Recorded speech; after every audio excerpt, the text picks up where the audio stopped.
They say you can judge a man by his shoes. In the grand ballroom of Sterling Tower, surrounded by millionaires in Italian leather, Jack Turner wore scuffed work boots. And nobody saw him coming. The janitor. The nobody. The single father who mopped their floors and swallowed their insults with silent dignity. But when three armed men burst through those gilded doors, when the laughter died and the champagne stopped flowing, everyone would learn the truth. The most dangerous man in the room had been invisible all along. Stay with me until the end of this story, and comment what city you're watching from. I want to see how far this tale travels. The Sterling Tower rose 43 stories above the city's skyline, like a monument to ambition itself, its glass and steel facade catching the last rays of autumn sunlight and scattering them across the harbor below. Tonight, the building's crown jewel, the Grand Meridian Ballroom on the 40th floor, blazed with the kind of light that only money could buy. Crystal chandeliers the size of compact cars hung from coffered ceilings, each one dripping with enough diamonds to fund a small nation's education budget. The marble floors, imported from quarries in Carrara, gleamed like frozen milk beneath the feet of 372 of the city's most influential citizens. This wasn't just a party. This was a coronation. Isabella Lane, CEO of Sterling Enterprises and the youngest woman to ever helm a Fortune 500 company, stood near the eastern windows in a dress that cost more than most people earned in a year. Midnight blue silk clung to her frame with the kind of precision that only haute couture could achieve, and diamonds, real ones, not the cubic zirconia her competitors secretly wore, glittered at her throat and wrists. At 38, she had everything the world told women to want: power, wealth, beauty that turned heads, and a reputation that made boardrooms tremble. But if you looked closely, and almost nobody did, you could see the tightness around her eyes, the way her smile never quite reached them, the unconscious habit she had of glancing toward the exits every few minutes, as if calculating escape routes. "Ms. Lane?" Her assistant Marcus Chen appeared at her elbow with the silent efficiency of a man who'd learned to anticipate his boss's needs before she voiced them. He held a tablet displaying the evening's schedule, though both of them had memorized it hours ago. "The mayor just arrived. Senator Williams is asking about the infrastructure proposal, and your 3 o'clock with the board tomorrow has been moved to 2:30. Isabella nodded, her public smile firmly in place. "Tell the mayor I'll be with him in 5 minutes. Assure the senator that the proposal is everything we discussed. No surprises. And Marcus?" She leaned closer, her voice dropping below the threshold of nearby conversations. "They're here for me tonight, aren't they?" It wasn't really a question. Marcus understood what she meant. The photographers, the journalists, the influencers with their ring lights and smartphone cameras, all of them circling like sharks who'd scented blood in the water. Tonight was supposed to be Isabella's triumph, the official announcement of Sterling Enterprises' expansion into 3 new markets, a move that would cement her legacy and add another $3 billion to the company's valuation. "They're definitely here for you, Say," Marcus confirmed, allowing himself a small, genuine smile. "CNN, Bloomberg, even that insufferable podcast host from Tech Titans Weekly. You're the story tonight, Ms. Lane. Enjoy it." But enjoying it required something Isabella hadn't felt in 6 weeks: safety. The threats had started in late August, delivered through channels that should have been impossible to penetrate. The first arrived via a private email account she used for exactly 3 people. The message was brief. "We know what you did. We know what you took. Payment comes due October 19th. No signature, no demands, just that ominous promise hanging in digital space like a curse." Isabella had immediately contacted her head of security, a former Secret Service agent named Richard Moss, who'd protected 2 presidents before retiring to the private sector. Moss assembled a team, hired consultants, brought in cybersecurity experts who charged 5 figures for their opinions. They traced the email to a server in Estonia, then to another in Singapore, then to a third in Brazil before the trail went cold in a maze of VPNs and encrypted tunnels. The second threat came through her office phone, her private line that only board members and her executive team knew. A voice, digitally distorted, whispered, "October 19th, Sterling Tower. We'll be watching." The call lasted 11 seconds. Moss's team traced it to a burner phone purchased with cash at a convenience store in New Jersey. The store's security footage showed a person in a hoodie and mask who could have been anyone. The third threat was the worst because it showed they could reach her anywhere. She'd been in her penthouse apartment, 42 floors above street level, in a building with security that rivaled Fort Knox when she found it. A single black rose on her pillow, thorns removed, with a note tied to the stem. Soon was all it said.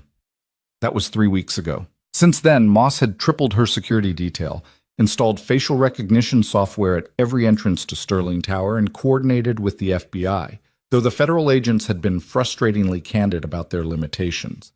Without a clear threat, without demands or a known suspect, there was little they could do beyond advise caution. So tonight, Isabella Lane wore her diamonds and her designer dress like armor, smiled for the cameras, and pretended that her heart wasn't racing every time the ballroom doors opened. Across the room, near the service entrance that led to the kitchen facilities, Jack Turner pushed a gray industrial mop bucket into position and began the methodical work of maintaining floors that didn't need maintaining. At 6 feet 2 inches, he had the kind of frame that should have drawn attention: broad shoulders, the lean muscle of a man who stayed in shape without trying. But something about the way he moved made people's eyes slide right past him. The psychology of invisibility, Jack knew, wasn't about being small or quiet. It was about meeting expectations so perfectly that your presence became wallpaper. Wear the right uniform, carry the right tools, move with the right combination of purpose and deference, and you could walk through a room full of people who would swear under oath that they'd been alone. Tonight, Jack wore dark blue work pants, a matching shirt with sterling maintenance embroidered over the breast pocket, and steel-toed boots that had seen better decades. His hands, covered in work gloves, gripped the mop handle with the casual efficiency of a man who'd done this job 10,000 times before. To everyone in the ballroom, the CEOs and philanthropists, the politicians and media personalities, the influencers and old money aristocrats, Jack Turner was furniture. Useful furniture, perhaps, but no more worthy of acknowledgement than a coat rack or a fire extinguisher. And that was exactly how he wanted it. "Daddy, look what I drew." The voice came from a small alcove near the service entrance, a recessed space normally used for storing extra chairs during smaller events. Tonight, it had been transformed into an impromptu waiting area where Jack's 9-year-old daughter, Ella, sat cross-legged on a cushioned bench with her coloring book spread around her like a rainbow explosion. Jack glanced toward the ballroom's center. Isabella Lane was engaged in conversation with someone whose jewelry could fund a small hospital, then moved to the alcove with his mop bucket. To any casual observer, he was just checking on a spill or adjusting the humidity mats. "Show me, baby girl," he said, kneeling beside her. Ella held up her drawing with the pride of a gallery artist unveiling their masterwork. It showed 2 figures, one tall, one small, holding hands beneath a sky full of stars. The proportions were off, the perspective skewed in the way of children's art, but the love that had gone into every crayon stroke was unmistakable. "That's us," Ella explained unnecessarily, pointing to each figure. "You and me. I made the stars extra sparkly because I know you like stars." Jack felt something twist in his chest, that peculiar mixture of love and guilt that had become his constant companion since his wife died 3 years ago. Sarah had been the sun their family orbited around, and when cancer took her, it had left a void that no amount of time or adjustment could completely fill. "It's perfect," he said, and meant it. "We'll put it on the fridge when we get home." "Next to the other 50? Ella grinned, revealing the gap where she'd lost a tooth last week. "Next to the other 50, Jack confirmed. He glanced at his watch, an old Timex with a cracked crystal that he refused to replace, and saw it was just past 8. "2 more hours, okay? Then we'll stop for ice cream on the way home, your choice of flavor." Ella's eyes widened. "Even the chocolate peanut butter cookie one?" "Even that monstrosity," Jack said, making her giggle. "But you have to stay right here, got it? Don't wander, and if anyone bothers you—" "Find you immediately," Ella recited, having heard this instruction 100 times before. "I know, Daddy, I'm not a baby." "No," Jack agreed, standing and ruffling her dark hair, Sarah's hair, same color, same texture. "You're not. You're my brave girl." He returned to his mop bucket, resuming the slow, methodical circuit around the ballroom's perimeter. Most of the guests didn't even register his presence. Those who did treated him with the casual dismissiveness reserved for service workers. a cleared throat when he needed to mop near their shoes, an annoyed glance if his bucket came too close to their designer handbags. But Jack had learned long ago not to take it personally.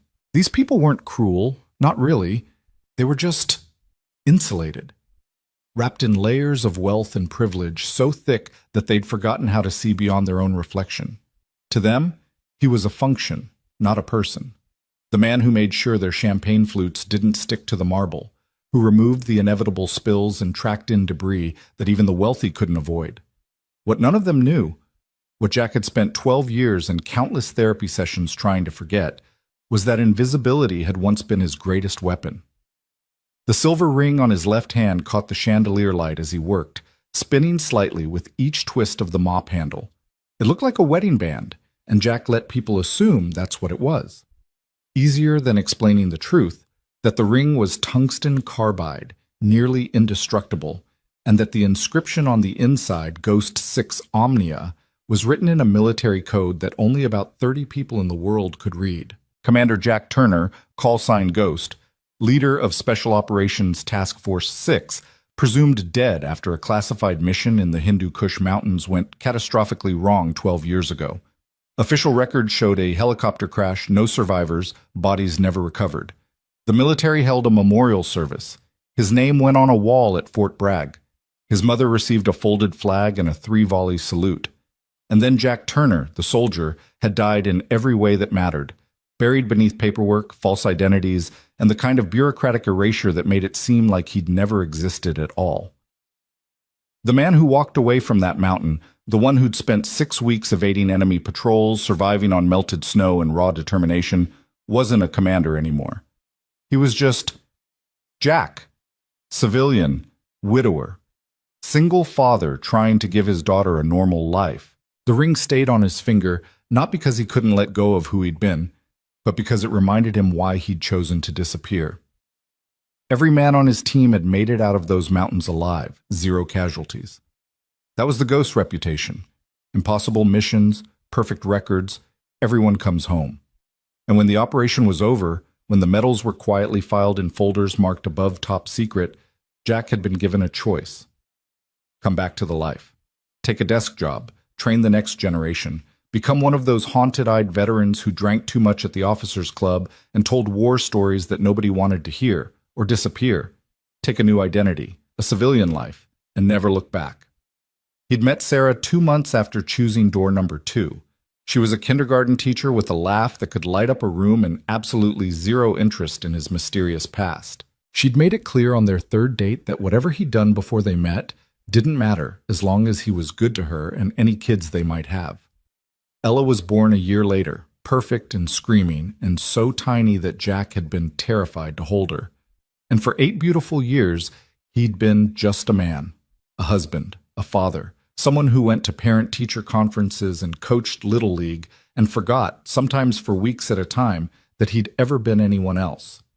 Then Sarah got sick, and the world reminded him that some enemies couldn't be defeated with training and tactics. The cancer took 18 months to kill her, each day a little harder than the last. By the end, Sarah weighed 83 pounds and couldn't remember Ella's name, but she'd held Jack's hand and made him promise, "Take care of our girl.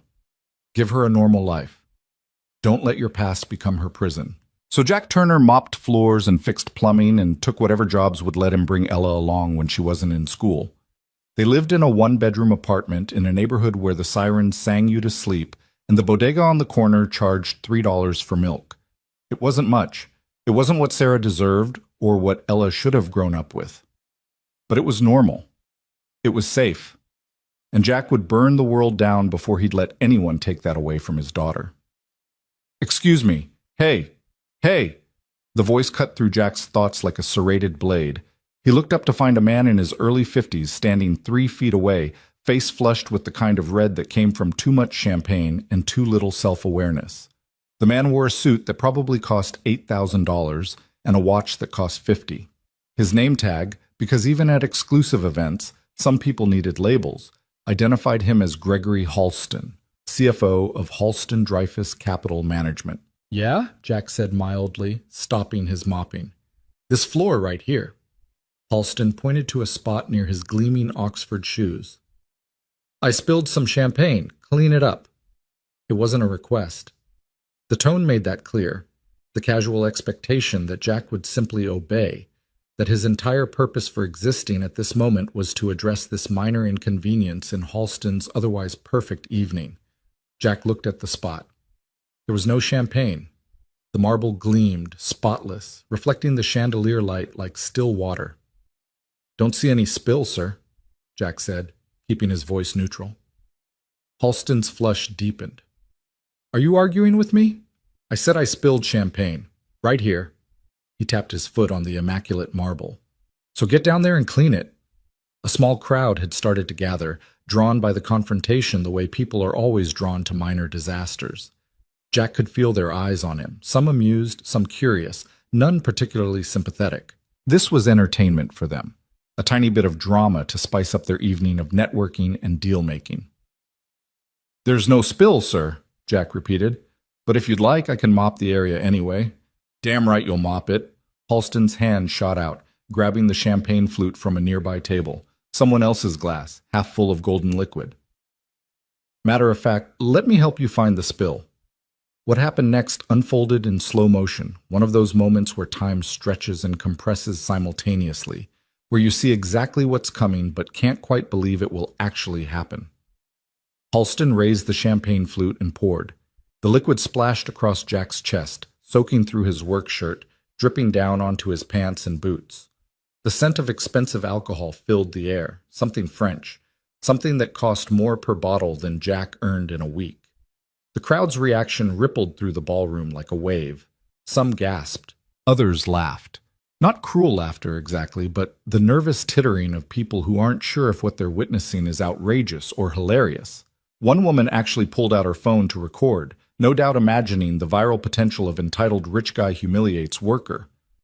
Jack stood perfectly still, champagne dripping from his clothes, his face showing absolutely nothing. Years of training had taught him to control his reactions, to present whatever expression the situation required. Right now, the situation required him to be nobody, just a janitor who'd been put in his place, someone so far beneath notice that humiliating him wasn't even worth commenting on. But inside, in the part of himself that Jack had spent 12 years trying to bury, something stirred. Old instincts, old training. The ghost, recognizing a target, calculating responses, cataloging the 17 different ways he could put Halston on the ground before the man's champagne-soaked brain registered movement. Jack did none of those things. Instead, he reached for his mop, wrung it out carefully in the bucket, and began cleaning the champagne that was now, technically, actually on the floor. "That's better," Halston said, his voice loud enough to carry across the nearby tables. "See, this is what's wrong with the working class today. No respect for the people who create jobs, who drive the economy. You want $15 an hour? Earn it. Show some goddamn gratitude for the opportunity to work in a place like this." The speech was clearly for the crowd, performing outrage for an audience that would either applaud or remain silent, which in these circles amounted to the same thing. And most of them did remain silent, turning back to their conversations, the entertainment over, the invisible man properly reminded of his place. But not everyone looked away.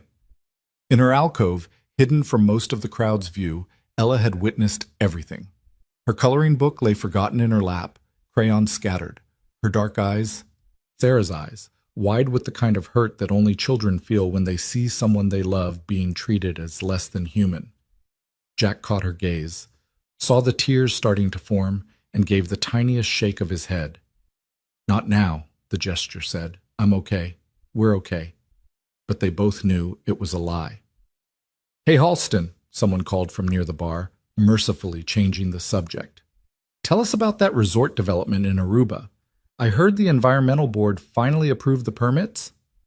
The CFO's attention shifted, drawn to the prospect of talking about his achievements, and just like that, Jack Turner ceased to exist again.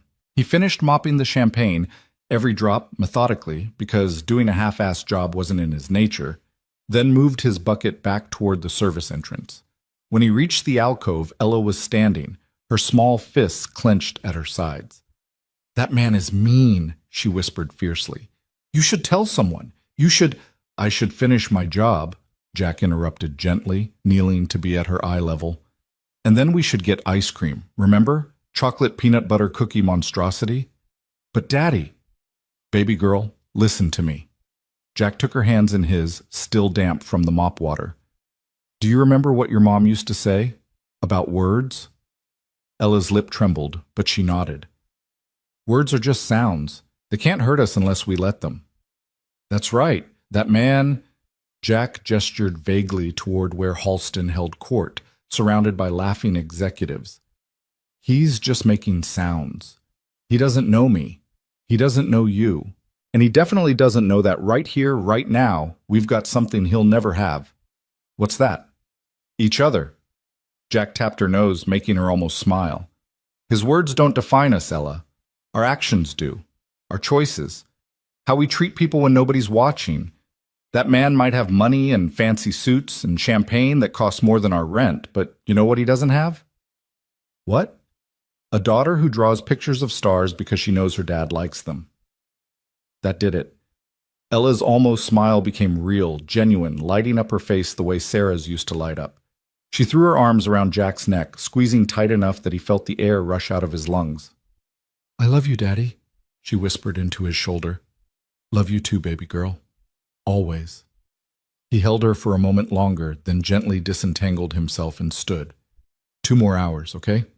Stay here, stay safe, and then we're gone. Can you do that for me? Ella nodded, settling back onto her bench and reaching for her coloring book with renewed determination. I'm going to draw that mean man falling in a puddle, she announced. That's my girl, Jack said, and meant it. He returned to his circuit around the ballroom, hyper-aware now of the eyes that didn't quite look at him, the conversations that paused as he passed by. Someone had spilled actual champagne near the orchestra platform, a legitimate accident this time, and Jack set to work cleaning it while the string quartet played something complicated and beautiful.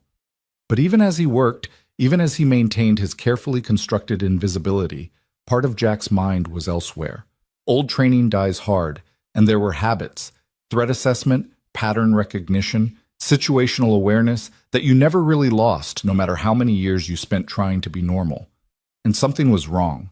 It started as nothing more than a feeling, that primitive instinct that evolution hardwired into humans back when being stalked by predators was a daily concern. The sensation of being watched, not casually but intently, the way a predator watches prey before striking. Jack straightened from his mopping and scanned the ballroom, his eyes moving in the practiced pattern he'd learned during advanced reconnaissance training. Near to far, left to right, high to low, cataloging faces and body language and anything that didn't fit the expected pattern. There. 3 men standing near the northern entrance, approximately 70 feet from Jack's current position. They wore suits, black, well-tailored but not ostentatious, the kind of clothing designed to blend in at an upscale event without drawing attention. To most observers, they would have looked like just 3 more guests, perhaps lawyers or accountants, the kind of support personnel that wealthy people brought to business parties. But Jack saw what others missed, the way they stood, weight balanced on the balls of their feet, ready to move. The way their eyes constantly scanned the room, cataloging exits and potential threats. The way their suit jackets hung slightly wrong on the left side, weighted down by something heavy and concealed. The way they moved, not walking exactly, but flowing through space with the kind of economy of motion that came from years of tactical training. These weren't lawyers, these weren't accountants, these were operators. Jack's pulse didn't spike. Another old habit, the ability to maintain physiological calm while his mind raced through calculations and probabilities. He resumed mopping, his movements unchanged, giving no indication that he'd noticed anything unusual. But he noticed everything. The 3 men separated, spreading out around the ballroom's perimeter in a pattern Jack recognized from his own training, establishing overlapping fields of observation, ensuring that no blind spots existed, creating a formation that would allow rapid convergence on a central target. And their eyes, for just a moment, had locked onto Isabella Lane. Jack's grip tightened on the mop handle. This wasn't his problem. He wasn't that man anymore. He was a janitor, a nobody, a single father whose entire purpose was taking care of his daughter. Whatever was about to happen in this ballroom, whatever those 3 men were planning, it had nothing to do with him. Except except that in the alcove behind him, Ella was coloring pictures of stars, except that if violence erupted in this ballroom, if shots were fired or panic ensued, his daughter would be right in the middle of it. Except that 12 years ago, Jack Turner had made a promise to his team: everyone comes home. And some promises, he was learning, never really expired. The ballroom's energy shifted as the mayor took the stage, tapping a microphone to call for attention. The conversations quieted, champagne flutes paused halfway to lips, and 372 of the city's elite turned their attention to the dais where Isabella Lane was being called up for her grand announcement. She moved through the crowd like a swan, graceful, composed, giving no indication of the fear that Jack now recognized in the tightness of her shoulders, the too frequent glances toward the exits. Whatever threat she'd received, whatever made her hire the extra security that Jack had clocked earlier, she clearly knew something was wrong. And the three men in black suits were closing in. Jack calculated distances, angles, response times.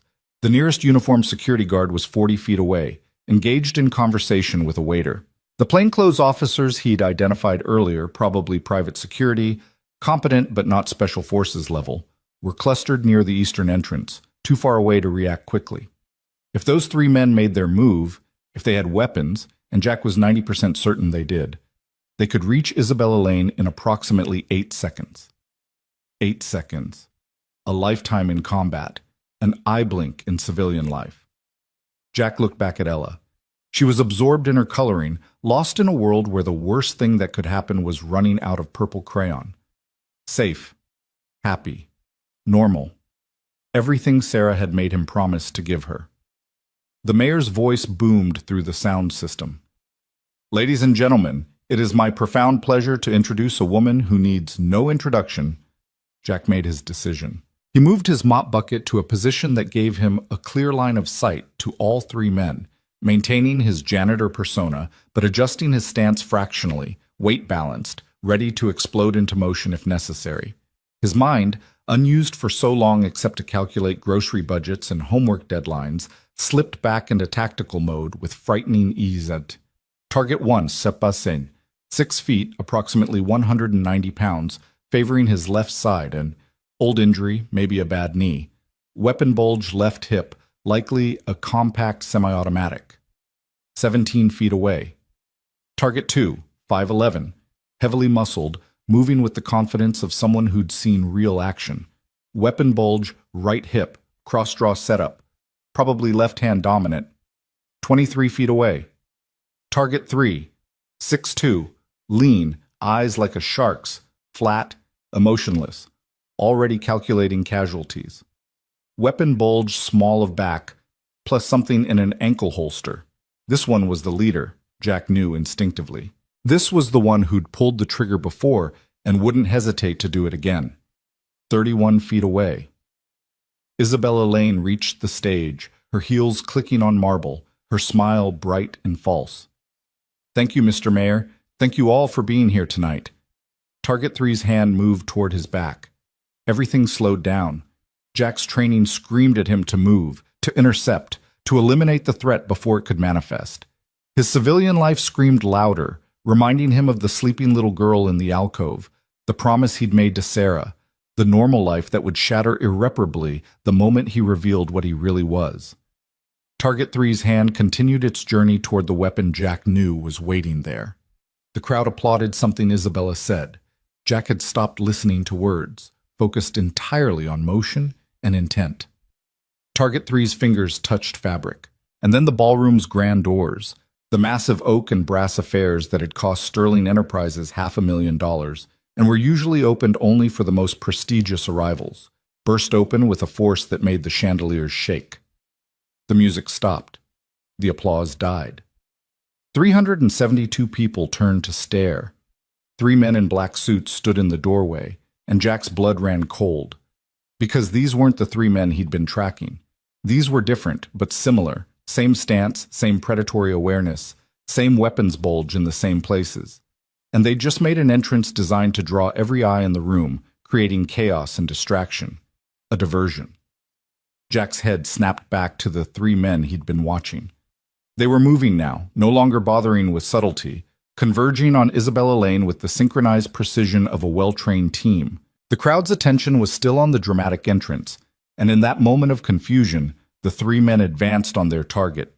Target 3, the shark-eyed leader, was fastest, reaching the stage in 4 long strides. His hand came out from behind his back, holding exactly what Jack expected. A Sig Sauer P229, compact but deadly, the kind of weapon professionals favored for close quarters work. "Nobody move!" The voice cut through the ballroom like a gunshot. Target 3 had the SIG pointed at Isabella Lane's head, his other hand gripping her arm with the kind of force that would leave bruises. "This doesn't concern any of you. We just want her." The crowd erupted. Screams, gasps, the sound of champagne flutes hitting marble and shattering. People scattered, pressing toward the exits, creating exactly the kind of panic that made tactical responses nearly impossible. The 3 men from the doorway moved into the room, weapons now openly visible, establishing a perimeter that herded the panicking crowd away from their colleagues on the stage. 6 men, 6 weapons, 1 hostage, approximately 250 civilians in immediate danger, plus another 122 who would be caught in crossfire if someone started shooting. The math was simple and terrible. Jack looked at his daughter. Ella had dropped her coloring book, her face pale with terror, her eyes finding his across the chaos. She started to stand, to run to him, and Jack made a gesture that she'd never seen before, one hand flat, palm down, pressing toward the floor. "Stay down.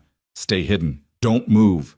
Ella's eyes went wide, but she obeyed, dropping behind the bench, making herself as small as possible.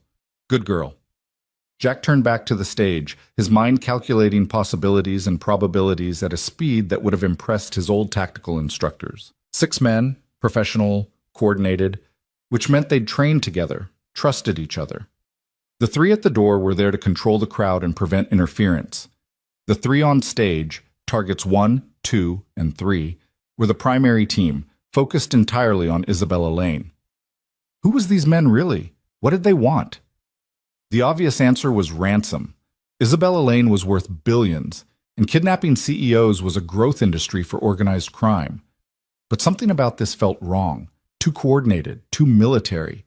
These weren't mob enforcers or desperate criminals. These were operators with a mission, which made them significantly more dangerous.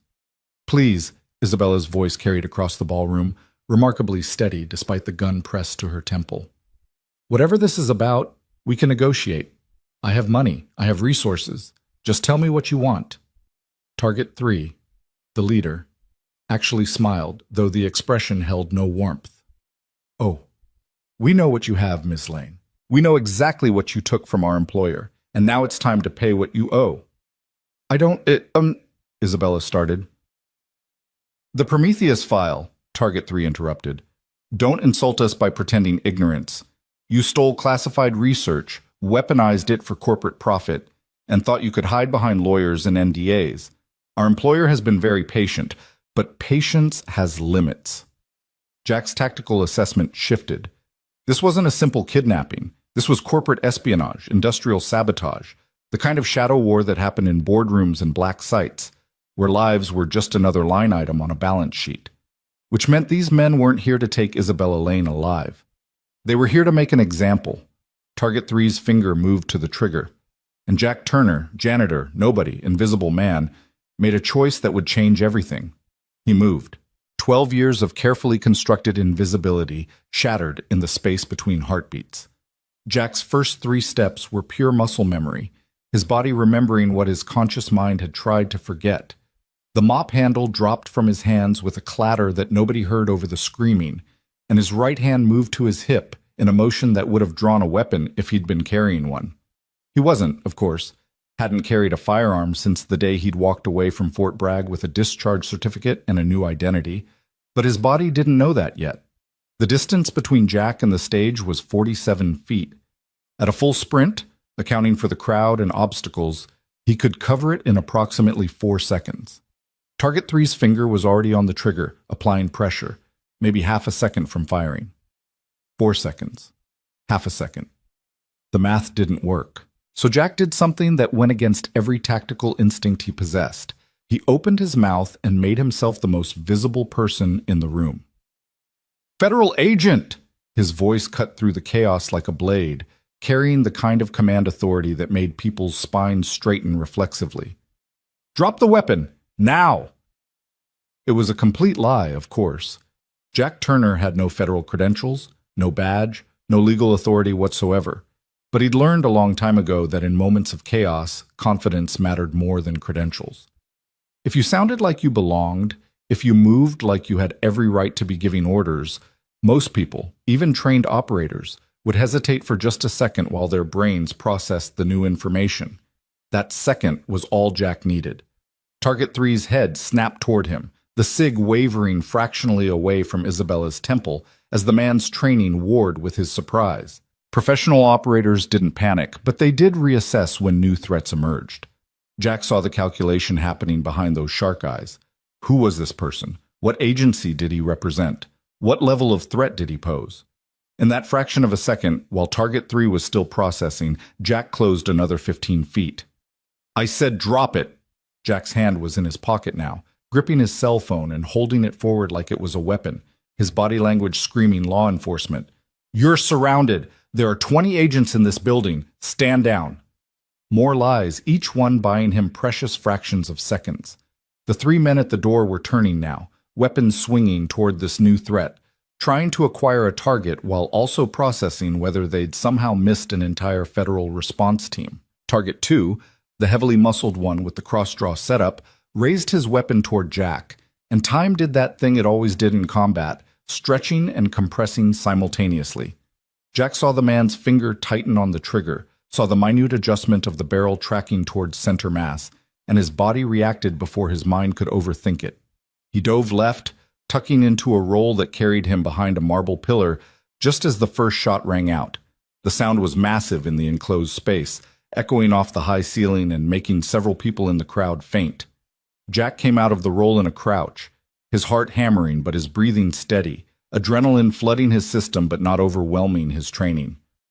"Shots fired," he shouted, maintaining the fiction of federal authority. "All units converge. I want this building locked down." Target 1, the one with the bad knee, was moving toward him now, weapon raised, no longer bothering with the pretense of a clean extraction. The mission had gone loud, which meant collateral damage was now acceptable. Jack saw it in the man's eyes, the shift from professional to desperate. Desperate men made mistakes. Target 1 came around the pillar fast, leading with his weapon, and Jack was waiting. His left hand shot out, grabbing the man's wrist and redirecting the Glock's barrel toward the ceiling, even as his right hand came up in a palm strike that caught Target 1 square in the throat. Not hard enough to kill, Jack still had enough control for that, but hard enough to make breathing an immediate priority over shooting. Target 1 stumbled back, gagging, and Jack stripped the Glock from his hand with a wrist twist that his old hand-to-hand combat instructor would have called textbook. The weapon felt foreign and familiar all at once, heavier than Jack remembered, or maybe he'd just spent too long holding mops instead of firearms. "FBI!" Jack shouted again, still selling the lie, using the pillar for cover as he assessed the situation. "Drop your weapons or I will drop you." The ballroom had transformed into a nightmare. Civilians were pressed against the walls, some crying, others filming on their phones despite the danger. The 3 men at the door had taken defensive positions, creating a crossfire kill zone that would cut down anyone trying to rush them. On stage, Target 3 still had Isabella Lane in his grip, though the SIG was now pointed at Jack instead of her temple. And in the alcove, hidden behind her bench but definitely not safe, Ella was watching her father hold a gun for the first time in her life. Jack's heart lurched. Everything he'd promised Sarah, every carefully constructed piece of their normal life was crumbling in real time. After tonight, there would be questions. From the police, from the media, from everyone. His cover was blown. His past was about to become very, very present. But that was a problem for later. Right now, keeping Ella and everyone else alive was the only thing that mattered. "You're not FBI," Target 3 called out, his voice carrying across the ballroom with unsettling calm. Voice print is wrong. Body language is military, not federal. Special forces, if I had to guess. Which means you're either very brave or very stupid, because you just brought a pistol to a 6-on-1 fight. Math was never my strong suit, Jack replied, keeping his voice light despite the situation. Humor diffused tension, created cognitive dissonance, made opponents hesitate. But I'm pretty good at counting exits. You've got 2 ways out of this building, both of which are about to be crawling with actual police. So here's what's going to happen. You're going to release Ms. Lane, drop your weapons and walk out of here with your hands up. Do that, and everyone goes home. Target 3 actually laughed. You're bluffing. If there were really federal agents here, they'd have already breached. You're alone, 1 man with 1 gun against 6 of us. He pressed the cig harder against Isabella's head, making her wince. So here's what's actually going to happen. You're going to drop that weapon, step out from behind your pillar, and let us leave with Ms. Lane. Do that, and maybe we don't start executing hostages. Jack's mind raced through scenarios, each one worse than the last. In a perfect world, with his old team, with proper equipment and planning time, this would have been a manageable situation. But this wasn't a perfect world. This was a billionaire's party gone wrong, with civilians everywhere and his daughter watching from the shadows. The Glock in his hand held 17 rounds, 6 targets. If he was still at his peak, if his reflexes were what they used to be, if he hadn't spent 12 years getting soft, he might be able to take 3 of them before return fire forced him back into cover. But that would leave 3 armed men in a room full of unarmed civilians, and the body count would be catastrophic. There had to be another way. "Let me tell you a story," Jack called out, his voice conversational, buying time while his tactical mind worked through possibilities.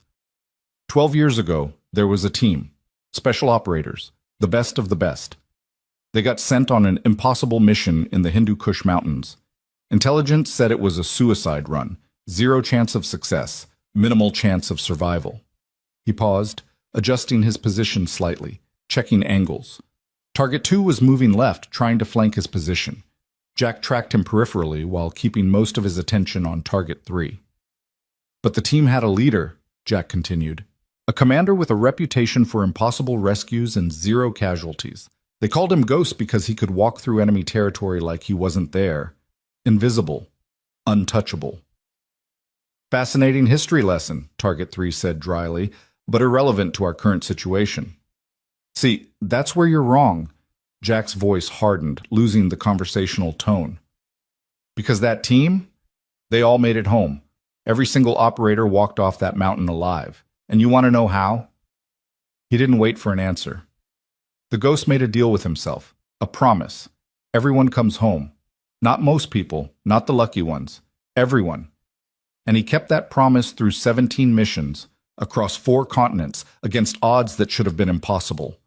Jack stepped out from behind the pillar, the Glock held in a 2-handed grip, aimed directly at Target 3's head.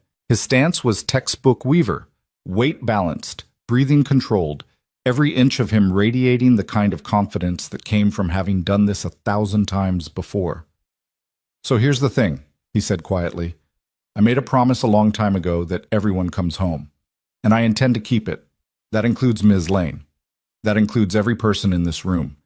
And here's the really interesting part. It includes you 6 idiots, too." The ballroom had gone completely silent. Even the crying had stopped as everyone strained to hear what would happen next.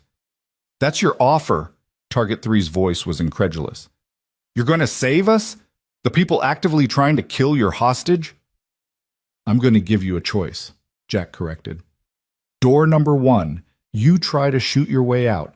Maybe you kill Miss Lane, maybe you kill me, maybe you kill a dozen civilians before the actual police arrive and gun you down like dogs. You definitely don't make it out of this building alive. That's door number 1. His eyes locked onto Target 3's, and something passed between them. A recognition, operator to operator, of exactly what Jack was offering.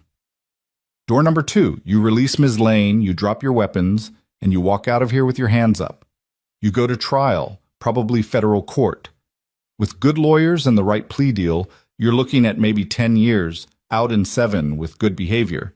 You get to live, your families get to visit you, and someday you get to go home." Jack's voice dropped lower, intimate, like he was sharing a secret. "I know which door I'd choose. But then again, I'm the guy who walked through the Hindu Kush and brought everyone home. What are you?" The silence stretched. Jack could see the calculation happening in Target Three's eyes, could see the man weighing odds and outcomes. Professional operators were ultimately pragmatists. They understood risk assessment better than anyone. And right now, the risk assessment was clear. Continuing this mission meant certain death. "Who are you?" Target 3 asked quietly. "Really?" Jack's lips quirked in something that wasn't quite a smile. "Just a janitor trying to get his daughter home for ice cream. But I used to be someone else, someone who never broke a promise." He could see it happening, see the moment Target 3 made his decision. The man's grip on Isabella loosened fractionally, his weapon lowering millimeters. Not a surrender yet, but the beginning of one. And then everything went to hell. One of the men at the door, younger than the others, less experienced, more afraid, panicked. His weapon swung toward a cluster of civilians trying to inch toward the exit, his finger tightening on the trigger in a fear response that any decent trainer would have beaten out of him months ago. Jack saw it happening, saw the trajectory, saw where the bullet would go, straight into a group that included the mayor, 2 senators, and his heart stopped. 3 children who'd been brought by their parents to the fancy party. He didn't think, didn't calculate, didn't assess. He just moved. The Glock came up, his finger already on the trigger, his aim already perfect despite 12 years of rust. The shot was impossible, a moving target at 43 feet, in a room full of civilians with margins of error measured in millimeters. But Jack took it anyway because impossible was where the ghost lived. The round caught the panicking gunman in the shoulder, spinning him away from the civilians, his weapon clattering to the marble floor. Not a kill shot. Jack still had enough control for that, but enough to neutralize the immediate threat. The sound of the gunshot shattered whatever fragile piece had been forming. The other 2 door guards opened fire, their rounds chewing into the marble pillar Jack had been standing behind moments before. Target 2, the muscular cross-draw specialist, rushed Jack's position while he was exposed. Target 1, recovered from the throat strike, was retrieving his dropped weapon. And on stage, Target 3's calculation had changed. Whatever window for peaceful surrender had existed was gone now, burned away by gunfire and chaos.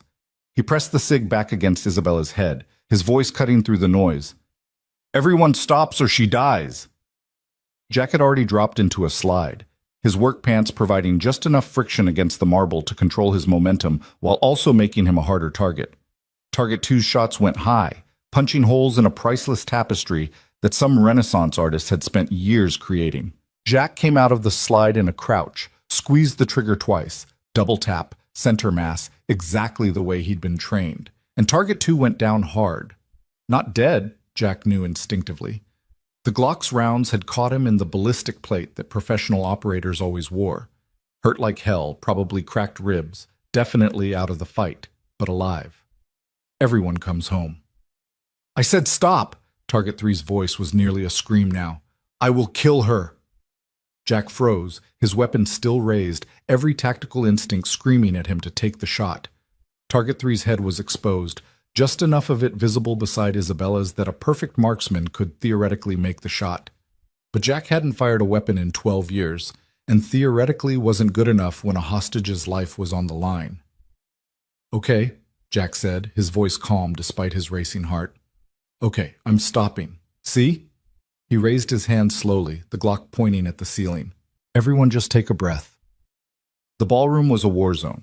The younger gunman Jack had shot was screaming, clutching his shoulder, his blood making abstract patterns on the white marble. Target 2 was groaning, trying to crawl toward his dropped weapon. The other door guards had taken cover behind overturned tables, their weapons trained on Jack, but their fingers thankfully off the triggers for the moment. And in the alcove, Jack caught a glimpse of Ella's face, pale and terrified, her eyes wide with the kind of horror that no 9-year-old should ever witness. "I'm sorry, baby girl," Jack thought. "I'm so sorry." "Drop it," Target 3 ordered. "Drop the weapon or I blow her brains all over this stage." Jack's mind raced through scenarios at light speed. Drop the weapon, and he had no leverage, no way to prevent whatever came next. Keep the weapon, and Isabella Lane died in the next 3 seconds. There had to be a third option, some tactical solution he was missing, some way to... The door behind Target 3, the service entrance that led backstage, the one that performers use during events, burst open with explosive force. Richard Moss, Isabella's head of security, came through like an avalanche in an Armani suit. The former Secret Service agent moved with the kind of speed that made mockery of his 63 years. His service weapon, a Sig Sauer P226, Jack noted automatically, already tracking toward Target 3. Security! Release her now!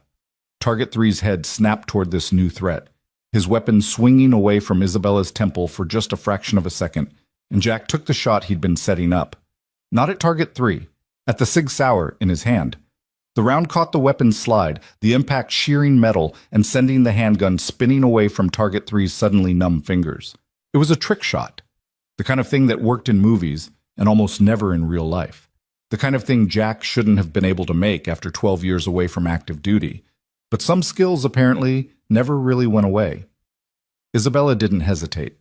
The moment the gun left her attacker's hand, she drove her elbow backward into Target 3's solar plexus with enough force to make him double over, then brought her designer heel down on his instep hard enough that something crunched audibly.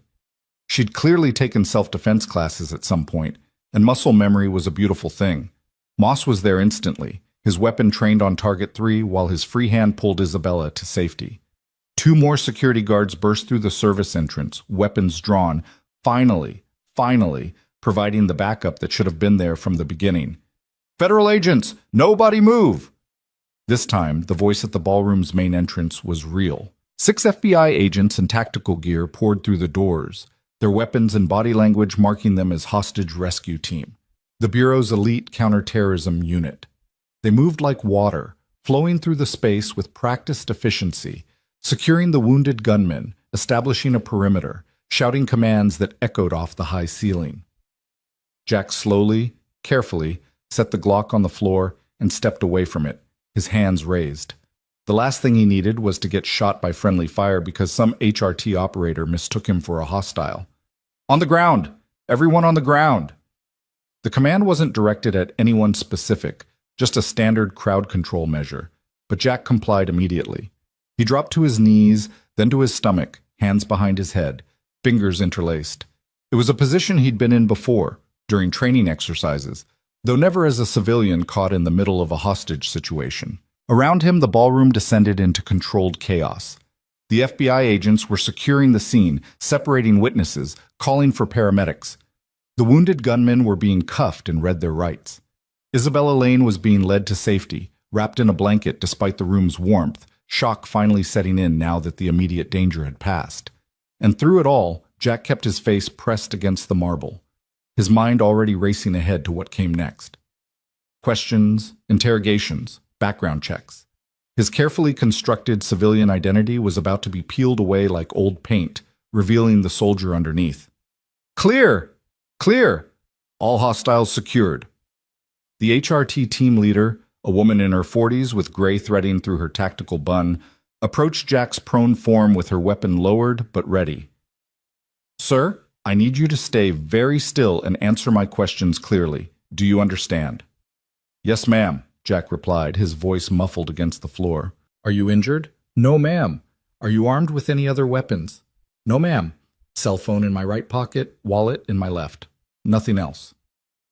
"Can you tell me your name?" Jack hesitated for just a fraction of a second. This was it, the moment where his old life and new life collided irrevocably. "Jack Turner." "Mr. Turner, I'm Special Agent Sandra Reeves, FBI Hostage Rescue Team. I need you to remain still while my team secures the scene. Can you do that for me?" "Yes, ma'am." But even as he agreed, even as he lay motionless while federal agents moved around him like sharks around chum, Jack's eyes were searching the ballroom for the only thing that really mattered. Where was Ella? The alcove was blocked from his view by an overturned table and a cluster of FBI agents. He couldn't see her, couldn't verify that she was safe, and the not knowing was worse than any firefight he'd ever been in. "Agent Reeves," Jack said, fighting to keep his voice calm, "my daughter was in the alcove near the service entrance. 9 years old, dark hair, pink jacket. I need to know she's okay." Something shifted in Reeves' expression, the professional mask slipping for just a moment to reveal the human underneath. "Hold on." She keyed her radio. "This is Reeves. Anyone have eyes on a juvenile female, approximately 9 years old, pink jacket, last seen near the southeast alcove?" Static crackled.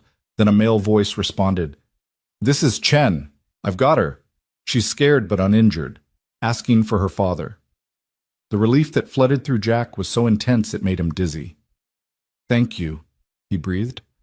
Reeves studied him for a long moment, her tactical mind clearly working through the same assessment Jack had made about the gunman earlier.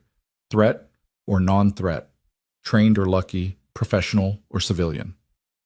Mr. Turner, she said quietly, I've been doing this job for 17 years.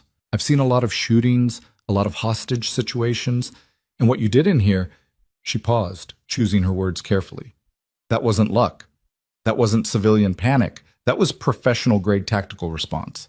So before we go any further, before my team starts digging into your background and we all discover things that maybe you'd rather keep quiet, I'm going to ask you a direct question, and I'd appreciate an honest answer. Jack met her eyes, seeing his own past reflected in her assessment. Who are you, really? The ballroom had gone quiet around them, the initial chaos giving way to the methodical process of crime scene investigation. Photographers were documenting bullet impacts. Evidence techs were collecting shell casings. Witnesses were being separated and assigned to interview teams. And somewhere in all that activity, a 9-year-old girl was waiting for her father. I'm a janitor, Jack said finally. That's who I am now. That's who I've been for 12 years. But before that, he took a breath. Before that, I was someone else. Someone who made promises about bringing people home. And old promises die hard.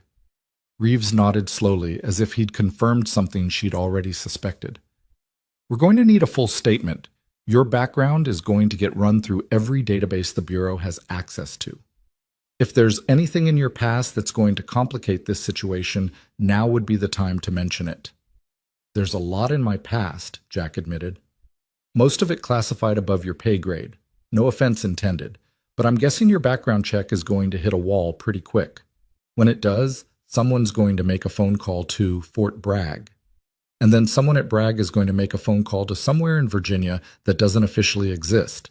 And then things are going to get very complicated very quickly. He could see her processing that information. See the moment she realized that Jack Turner was more than just a lucky civilian. Department of Defense? She asked carefully.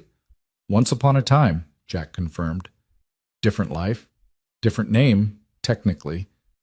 But the man I was then made sure the man I am now could exist without interference. There are protections in place, protocols. I'm not supposed to be findable. Reeves whistled softly. Witness protection? Something like that, but weirder. Jack shifted slightly, his arms starting to cramp from the position. Look, I know this is your scene and I'm cooperating fully, but my daughter just watched me shoot someone. She's 9 years old. She thinks I'm a janitor who tells bad jokes and makes pancakes on weekends. And right now she's scared and confused and probably thinks her whole world is falling apart. So whatever questions you have, whatever procedures need to be followed, I'm asking you, parent to parent if you have kids, human to human if you don't, please let me see my daughter first. Something in his voice must have reached her because Reeves' expression softened fractionally. You saved a lot of lives tonight, Mr. Turner. However that happened, whatever you used to be, you kept a bad situation from becoming a massacre. That counts for something. She keyed her radio again. Chen, bring the girl to the southeast corner. Her father's here. Copy that. Reeves stood, offering Jack a hand up. He took it, rising to his feet and immediately spotting Ella being led through the crowd by a young FBI agent who looked barely old enough to shave. The moment she saw him, Ella broke into a run, and Jack caught her in his arms, lifting her off the ground and holding her so tightly he was probably crushing her but couldn't make himself let go. Daddy, you're okay. I thought, when the gun started, I thought... Ella was crying into his shoulder, her small body shaking with sobs she'd been holding back. I'm okay, baby girl. We're okay. It's over. Jack buried his face in her hair, breathing in the scent of her strawberry shampoo, and feeling his heart slowly remember how to beat normally. You had a gun, Ella whispered, so quietly that only he could hear. You shot those bad men, just like... She pulled back enough to look at his face, her eyes red-rimmed but sharp, seeing things no 9-year-old should have to see. Just like a soldier. Jack had spent 12 years preparing for this conversation, planning what he'd say, how he'd explain. But all those carefully rehearsed speeches disappeared in the face of his daughter's tear-stained face. "Yeah," he said simply, "just like a soldier. Because that's what I used to be, before you were born, before I met your mom. I was a soldier, and I did things that soldiers do. But then I met your mom, and we had you, and I stopped being a soldier and became a dad instead. Because being your dad is better than anything else I've ever been." "But you still remembered how," Ella said. It wasn't a question. "Some things you don't forget," Jack admitted, "like how to ride a bike or how to swim. Your body remembers even when you don't want it to." "Did you?" Ella swallowed hard. "Did you kill those men?" "No." Jack looked her straight in the eye, letting her see the truth. "I hurt them. I had to protect people. But they're alive. All of them. Because that's what I promised your mom a long time ago. That I'd protect people, but I'd never become someone who solved problems by ending lives. Not anymore. Not unless there was absolutely no other choice." Ella processed this for a long moment, her child's mind trying to reconcile the father she knew with the man she'd just seen in action. "The kids," she said finally. "The ones near the door. If you hadn't shot that man, he would have—" "Yeah," Jack confirmed quietly. "He would have." "So you protected them?" "I protected everyone I could." Ella's arms tightened around his neck. "Mommy would be proud of you," she whispered. "I'm proud of you too, even if I'm also really scared." Jack felt something break inside his chest. That careful compartmentalization he'd maintained for so many years finally cracking under the weight of his daughter's unconditional love. "I'm scared too, baby girl," he admitted. "But we're together, and we're safe, and that's what matters." "Mr. Turner?" Agent Reeves approached with the kind of careful body language people used around skittish animals. "I hate to interrupt, but we do need to get your statement while events are fresh. We've arranged for a family services counselor to stay with your daughter while we talk, unless you'd prefer to have her present." Jack looked at Ella, then back at Reeves. "How long?" "Couple hours probably, maybe longer depending on what your background check reveals." "And if I refuse? If I just take my daughter and walk out?" Reeves's expression hardened slightly. "Then I'd have to detain you as a material witness. You discharged a firearm in a room full of civilians, Mr. Turner. Good intentions or not, that's something we need to fully document. You're not under arrest, not even close, but you're also not free to leave until we get a statement." Jack had expected as much. The FBI didn't let people walk away from shootings without a full investigation, no matter how justified the shooting might have been. And truthfully, he understood their position. From their perspective, he was an unknown variable in an extremely complex situation. "Okay," he said, "but Ella stays where I can see her. And the family services counselor better be someone with actual credentials, not just whoever you had on call. My daughter just lived through a traumatic event, and I'm not letting some bureaucrat make it worse." "Fair enough," Reeves agreed. "We've got a Dr. Patricia Morrison on site, child psychologist, works with the Bureau on cases involving juvenile witnesses. She's good at her job, Mr. Turner. I've seen her help kids through worse than this." "Worse than watching your father in a gunfight," Jack thought, but didn't say. "Ella," he said, setting her down but keeping one hand on her shoulder. "I need to talk to these agents and tell them what happened. Dr. Morrison is going to stay with you while I do that, okay? You'll be able to see me the whole time. I'll be right over there." He pointed to a relatively undamaged section of the ballroom where FBI agents were setting up interview stations. "If you need me, if anything feels wrong, you tell Dr. Morrison and I'll come right away. Deal?" Ella nodded, though her hand clutched his tightly.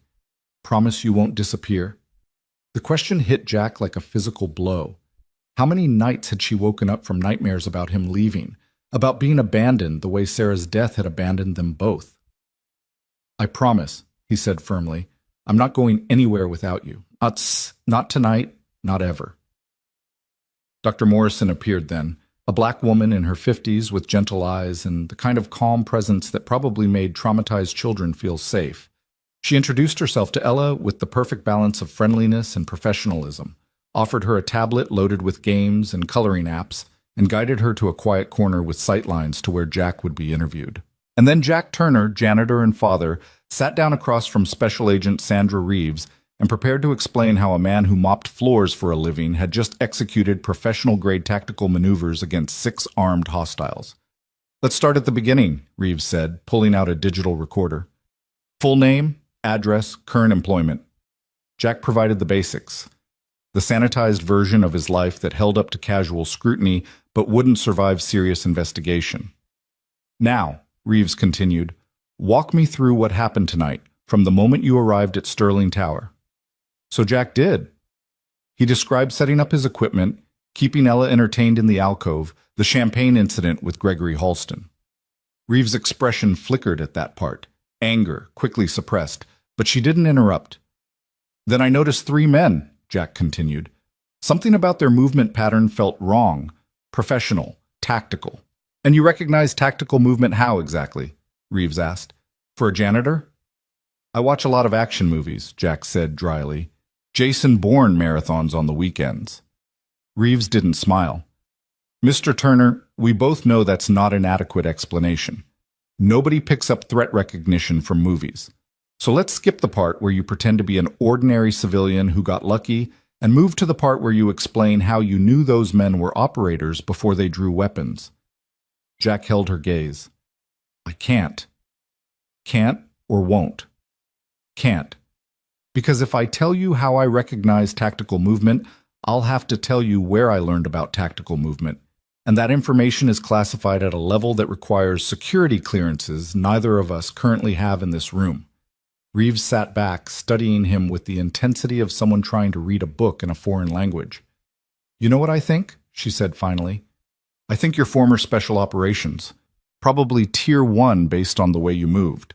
The ghost comment, that was real, wasn't it? That wasn't just a story you made up to buy time." Jack said nothing, which was answer enough. "Here's my problem," Reeves continued. 6 men with weapons, trained coordination, inside information about Sterling Tower's layout and security protocols. That's not random. That's planned. Someone hired them, funded them, gave them intelligence. And then you show up, supposedly just a janitor, and take down multiple hostiles with precision that most of my HRT guys would struggle to match. So either you're the luckiest janitor in human history, or tonight wasn't nearly as random as it looks. Which is it?" Before Jack could answer, her radio crackled to life.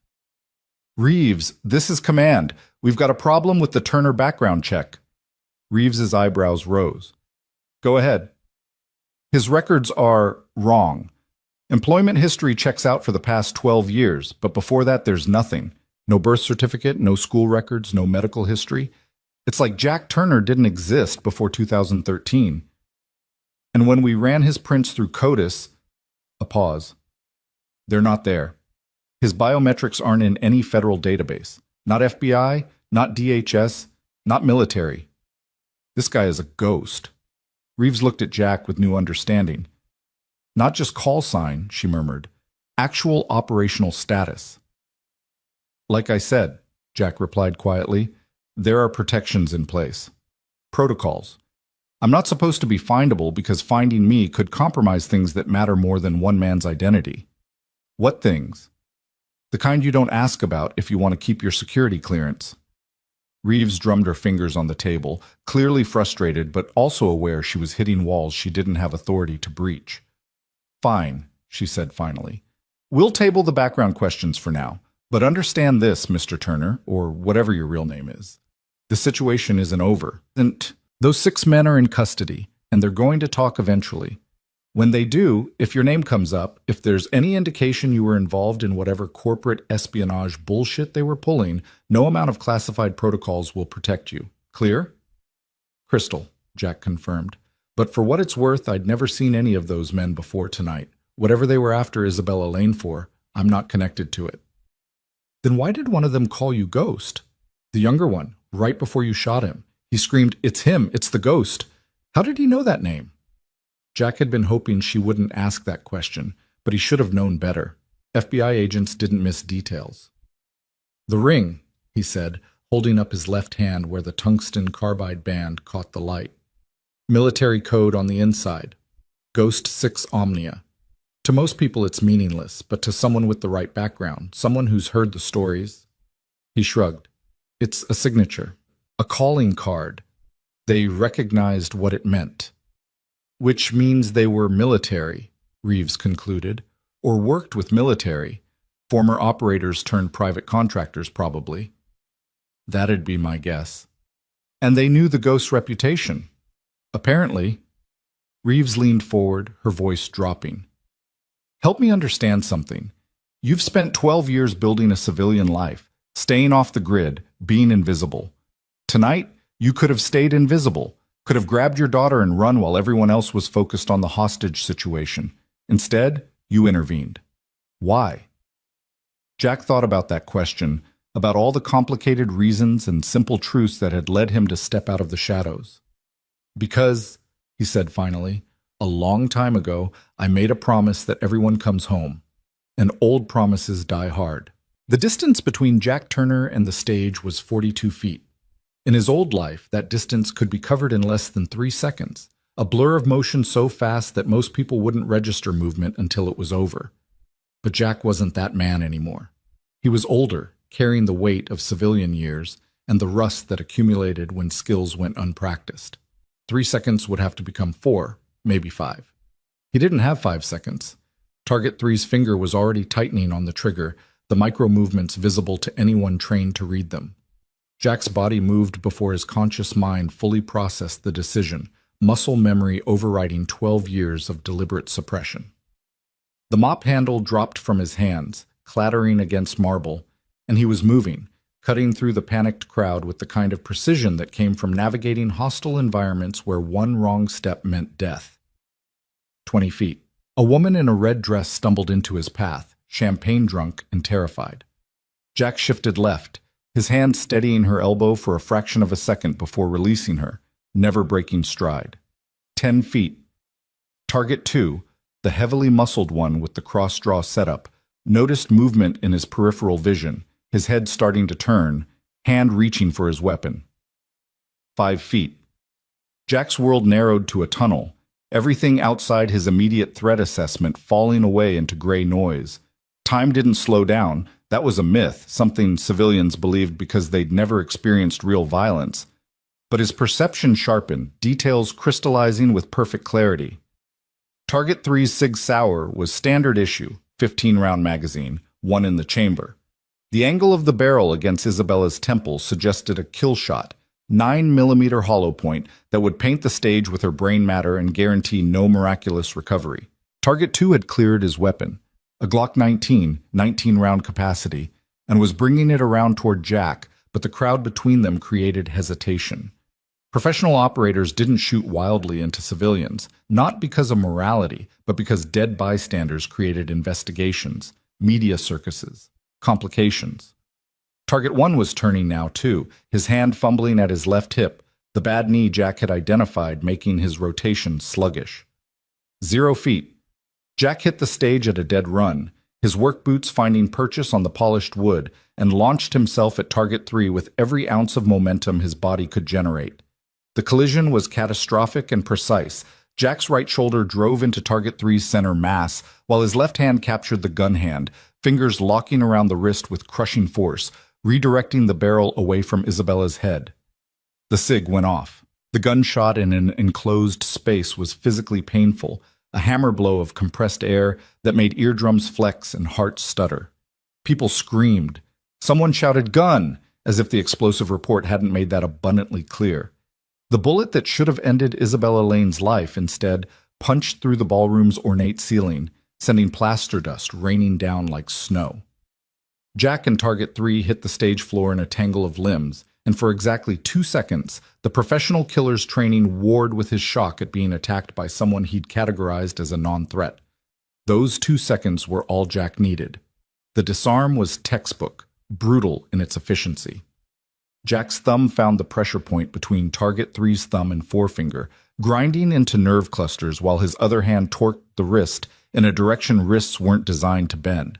Target 3's grip reflexively loosened, biology overriding willpower, and the Sig Sauer clattered across the stage.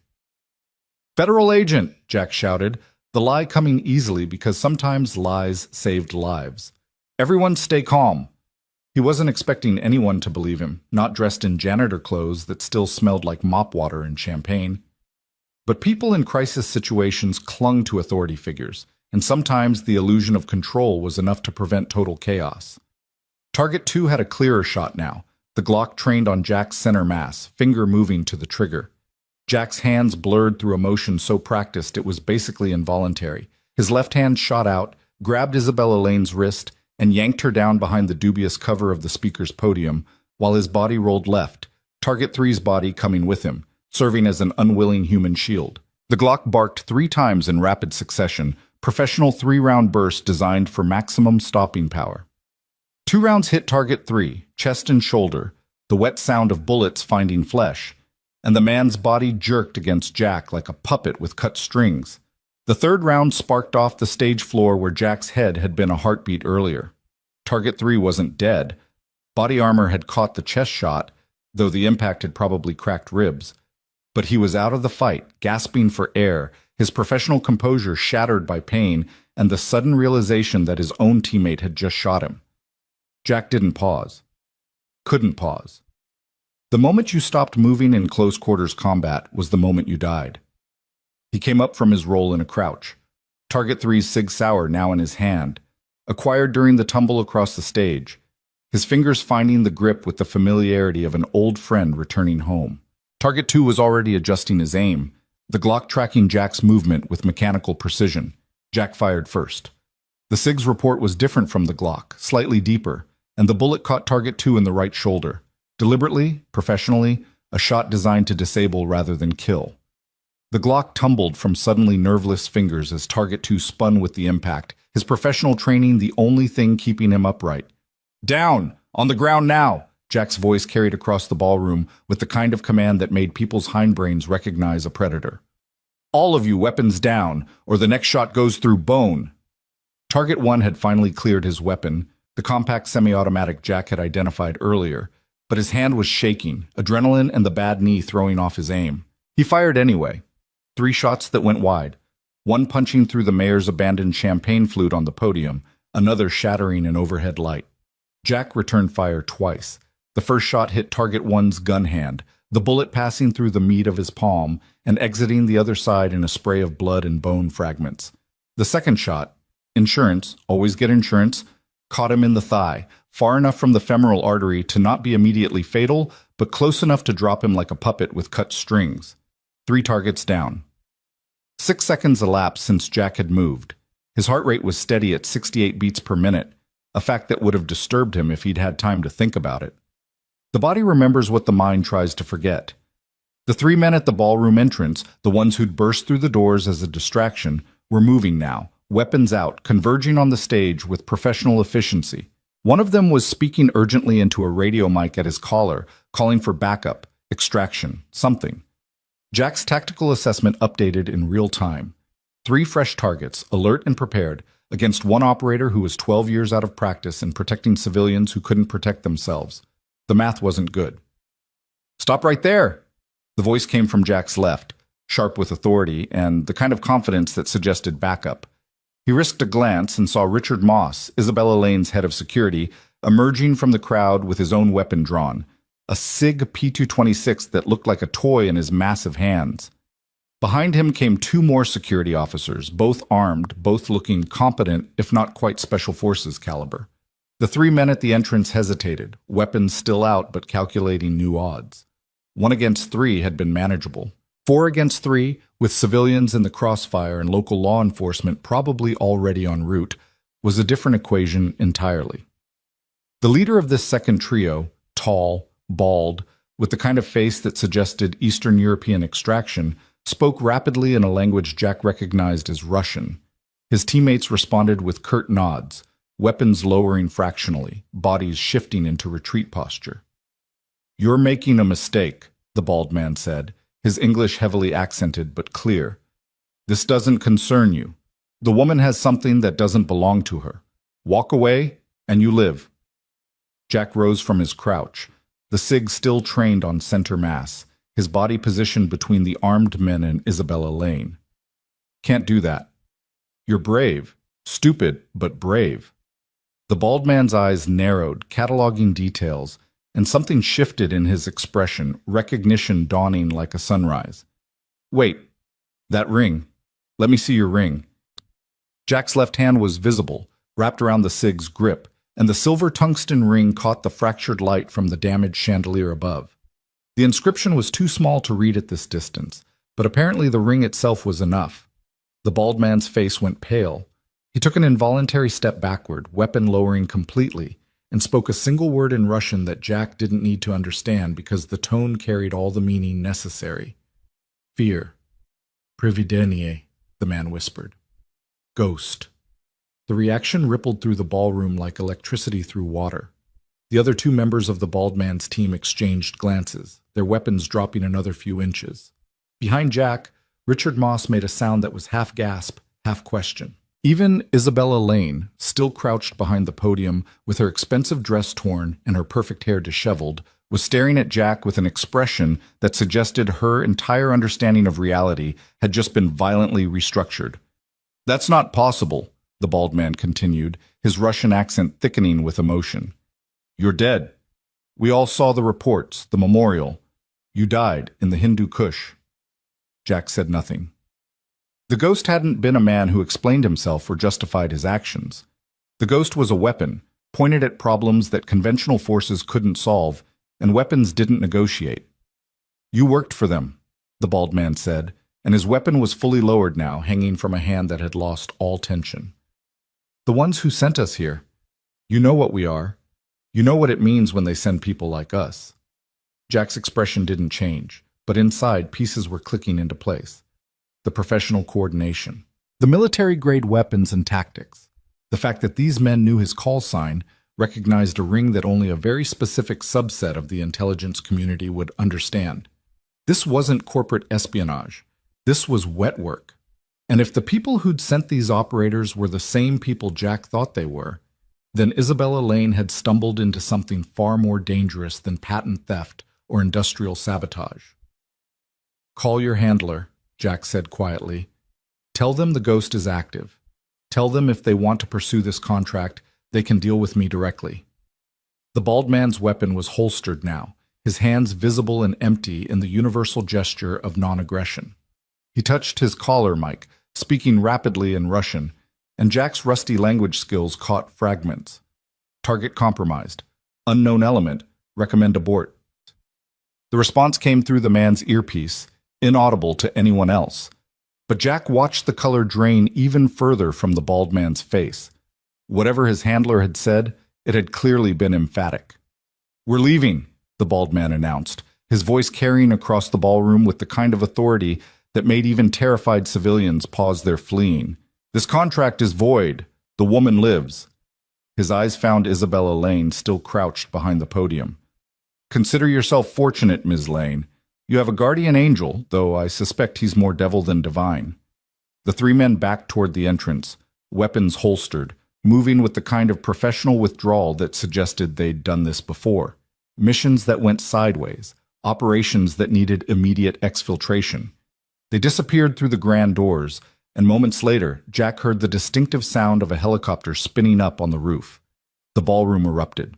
People who'd been frozen in terror suddenly found their voices. A cacophony of questions and accusations and demands for explanation. Cell phones emerged from pockets and purses, some calling 911, others filming everything for social media posterity. Richard Moss was barking orders into his radio, coordinating with his security team, trying to establish some semblance of control. And in the alcove by the service entrance, Ella Turner was standing on her bench, coloring books forgotten, her face streaming with tears as she watched her father with eyes that contained too much understanding for a 9-year-old child. Jack's heart broke. He'd kept his promise to Sarah for almost 3 years. 3 years of normalcy, of parent-teacher conferences and scraped knees and bedtime stories. 3 years of being just dad, nothing more, nothing less. Those 3 years had just ended. Nobody move! A new voice, sharp with law enforcement authority. Jack turned to see uniformed police officers flooding into the ballroom through multiple entrances, weapons drawn, faces showing the kind of adrenaline-fueled intensity that made trigger fingers itchy. Drop your weapon. Hands where I can see them. Jack complied immediately, setting the Sig Sauer on the stage floor and raising his hands to shoulder height, fingers spread. The last thing this situation needed was a scared cop shooting the wrong person. I'm the one who neutralized the threat, Jack said calmly. The injured men on the stage are the attackers. I'm unarmed now. My daughter is in the alcove by the service entrance. She's 9 years old and terrified. Please make sure someone checks on her. The police swarmed the stage, zip-tie restraints appearing from utility belts, weapons trained on everyone until they could sort out who was who. Jack allowed himself to be pushed face down onto the stage floor, hands secured behind his back with the plastic ties, the officer's knee pressed between his shoulder blades with enough force to make breathing difficult. Standard procedure. Jack had done the same thing countless times in his old life. Secure everyone. Sort it out later. Richard!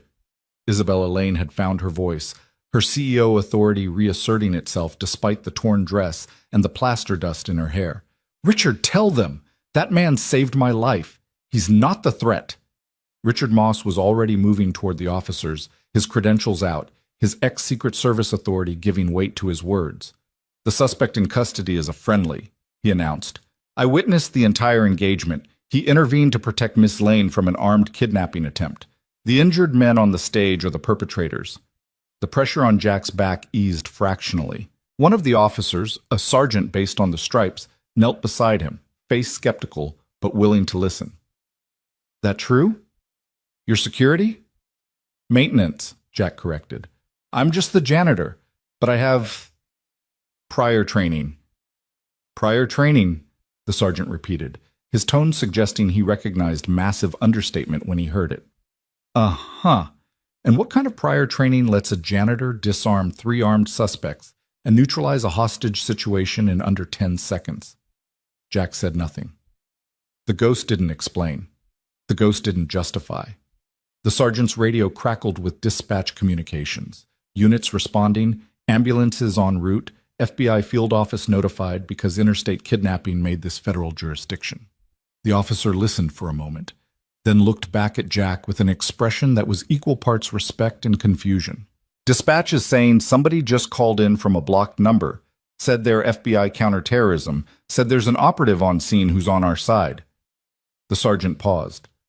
Said his call sign is Ghost. That you? Jack's mind raced. Someone had made that call, someone with enough access to reach dispatch directly and enough authority to make police officers stand down. The people who'd sent the Russian operators? Possible, but unlikely. They'd want him arrested, questioned, identified. His old command structure? Also unlikely. Officially, Jack Turner didn't exist anymore, and the ghost had been dead for 12 years, which meant someone else was watching, someone who knew who Jack really was and had decided to intervene. That's me, Jack said, because sometimes you had to accept help even when you didn't understand where it came from. The zip-tie restraints were cut. Strong hands helped Jack to his feet. The sergeant extended a hand and Jack shook it, noting the way the officer's grip was firm but not challenging, the handshake of someone who recognized a fellow professional. Hell of a thing, the sergeant said. Hell of a thing. The ballroom was controlled chaos. Paramedics had arrived, triaging the injured. Target 3 with his cracked ribs and gunshot wounds. Target 2 clutching his shattered shoulder. Target 1 leaving a blood trail across the marble as he was loaded onto a stretcher. None of them would die, Jack knew. He'd been very precise about that. Dead men couldn't provide intelligence, couldn't be interrogated, couldn't give up the names of whoever had sent them. Isabella Lane was being checked by a paramedic, more for shock than physical injury, but her eyes never left Jack. She was calculating, assessing, trying to reconcile the invisible janitor with the man who'd moved like lightning and shot like a professional. Richard Moss approached Jack, his SIG P226 holstered now, his expression unreadable. We need to talk, he said quietly. Somewhere private. Now. But before Jack could respond, before he could navigate this new reality he'd just created, he heard the sound that overrode every tactical consideration, every strategic calculation, every instinct except one, a child crying. Daddy! Ella had broken free from whoever was supposed to be watching her, sprinting across the ballroom with her arms outstretched, tears streaming down her face. Jack caught her as she launched herself at him, her small body colliding with his chest with enough force to make him stagger. "You're bleeding," she sobbed into his shoulder. "Daddy, you're bleeding. There's blood on your shirt. Are you hurt? Are you—" "Not my blood, baby girl," Jack murmured, holding her tight, one hand cradling her head while the other wrapped around her back. "I'm okay. We're okay. I promise." But they both knew it was a lie, because everyone in this ballroom had just seen what Jack Turner really was. The videos were already uploading to social media, shaky footage of the janitor moving like a trained killer, of impossible shots fired with perfect accuracy, of professional operators backing down because they recognized a ring and a reputation. By morning, Jack's face would be everywhere. The questions would start. Who was he? Where had he come from? What kind of janitor knew how to neutralize armed suspects with the efficiency of a special forces operator? And eventually, inevitably, someone would dig deep enough to find the truth. "Sir?" A detective had approached, notebook in hand, face professionally neutral. "I'm going to need a statement. Full account of what happened here tonight, starting with your name." Jack met the detective's eyes, still holding Ella, and made a decision. He'd spent 12 years running from his past, building a wall between who he'd been and who he wanted to be. That wall had just collapsed, and there was no rebuilding it. "Jack Turner," he said. "I'm the building's maintenance supervisor. I was working the event when armed men entered and took Miss Lane hostage. I intervened." The detective scribbled notes. "And your prior training? The sergeant mentioned you have experience." "Military," Jack said, which was technically true. "Infantry. Deployed overseas long time ago." More notes. "Infantry," the detective repeated, skepticism clear in his tone. "Right. And infantry training includes advanced close-quarters combat, precision shooting under stress, and tactical assault procedures?" "Some of us paid attention in basic training," Jack said mildly. The detective's expression suggested he knew he was being fed a line, but didn't have the ammunition to challenge it yet. "Uh-huh. Well, Mr. Turner, you should know that the FBI is going to want to talk to you, and probably Homeland Security, and definitely the district attorney's office, since there are 3 men on their way to the hospital with gunshot wounds, and you're the one who shot them." "Self-defense," Richard Moss interjected, moving to stand beside Jack. "And defense of others. Clear-cut case. I witnessed the entire incident, and I'll testify that Mr. Turner's actions were proportional, necessary, and saved lives." The detective nodded, adding this to his notes. "That's good. That'll help. But there's still going to be an investigation, Mr. Turner. People don't just walk away from discharging a firearm multiple times in a crowded public space, not without a lot of paperwork." "I understand," Jack said. More police were arriving now, detectives in suits, crime scene techs with cameras and evidence bags, a lieutenant who immediately took command and started barking orders about witness statements and chain of custody. The ballroom that had been filled with champagne and laughter an hour ago now looked like a war zone. Shattered glass, bloodstains on marble, plaster dust coating everything like snow. Isabella Lane had finished with the paramedics and was making her way toward Jack, Richard Moss moving protectively at her side. Up close, Jack could see the fear in her eyes, the tremor in her hands that she was trying to control. Whatever those men had wanted from her, whatever file they'd mentioned, it had clearly touched something that terrified her. "Mr. Turner," she began, then stopped, seeming to realize how inadequate words were. "You saved my life. I can't. Thank you seems insufficient." "You don't need to thank me," Jack said. Ella had stopped crying but still clung to him with the grip of someone who'd nearly lost something irreplaceable. Wrong place, wrong time. Anyone would have done the same. "No," Isabella said firmly. "No, they wouldn't have. Did you see how many people ran? How many looked away? You moved toward the threat, Mr. Turner, not away. That's not normal. That's not ordinary. That's—" She paused, her eyes dropping to the silver ring on his left hand. "Who are you? Really?" Jack considered lying, considered giving her the same story he'd given the detective. Just a veteran, just someone with some basic training who got lucky. But Isabella Lane hadn't survived in the cutthroat world of corporate leadership by being stupid or easily deceived, and she'd heard what the Russian operator had called him. Ghost. I'm someone who used to be someone else, Jack said carefully. A long time ago. Another life. The Hindu Kush, Isabella said, and Jack's blood went cold. She'd heard more of the conversation than he'd realized. That man said you died in the Hindu Kush. He recognized your ring. He called you. Don't, Jack interrupted, his voice sharper than he intended. Please. Whatever you heard, whatever you think you know, it's better if you forget it, for your safety and mine. Isabella studied him for a long moment, her CEO instincts clearly warring with her human curiosity. Finally, she nodded.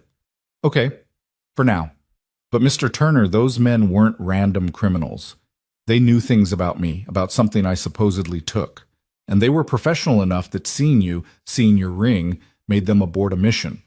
That suggests connections, resources, organization. I know, Jack said quietly, which means they might come back, or send others. And while I have excellent security, she glanced at Richard Moss, I don't have someone who can do what you just did. Jack saw where this was going and shook his head. Miss Lane, I appreciate the implied offer, but I'm not that person anymore. I'm a janitor, a single father. I just want to take my daughter home and forget this night ever happened. Daddy? Ella's voice was small, muffled against his shoulder. Are the bad men gone? They're gone, baby girl, Jack assured her. All gone. But what if they come back? It was the question Jack had been asking himself since the moment the Russian operator had recognized his ring. Because men like that didn't just walk away.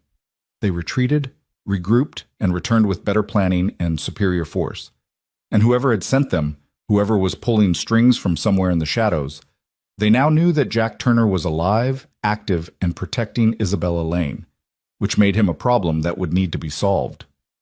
They won't come back, Jack lied, because you told children the lies that let them sleep at night. I promise.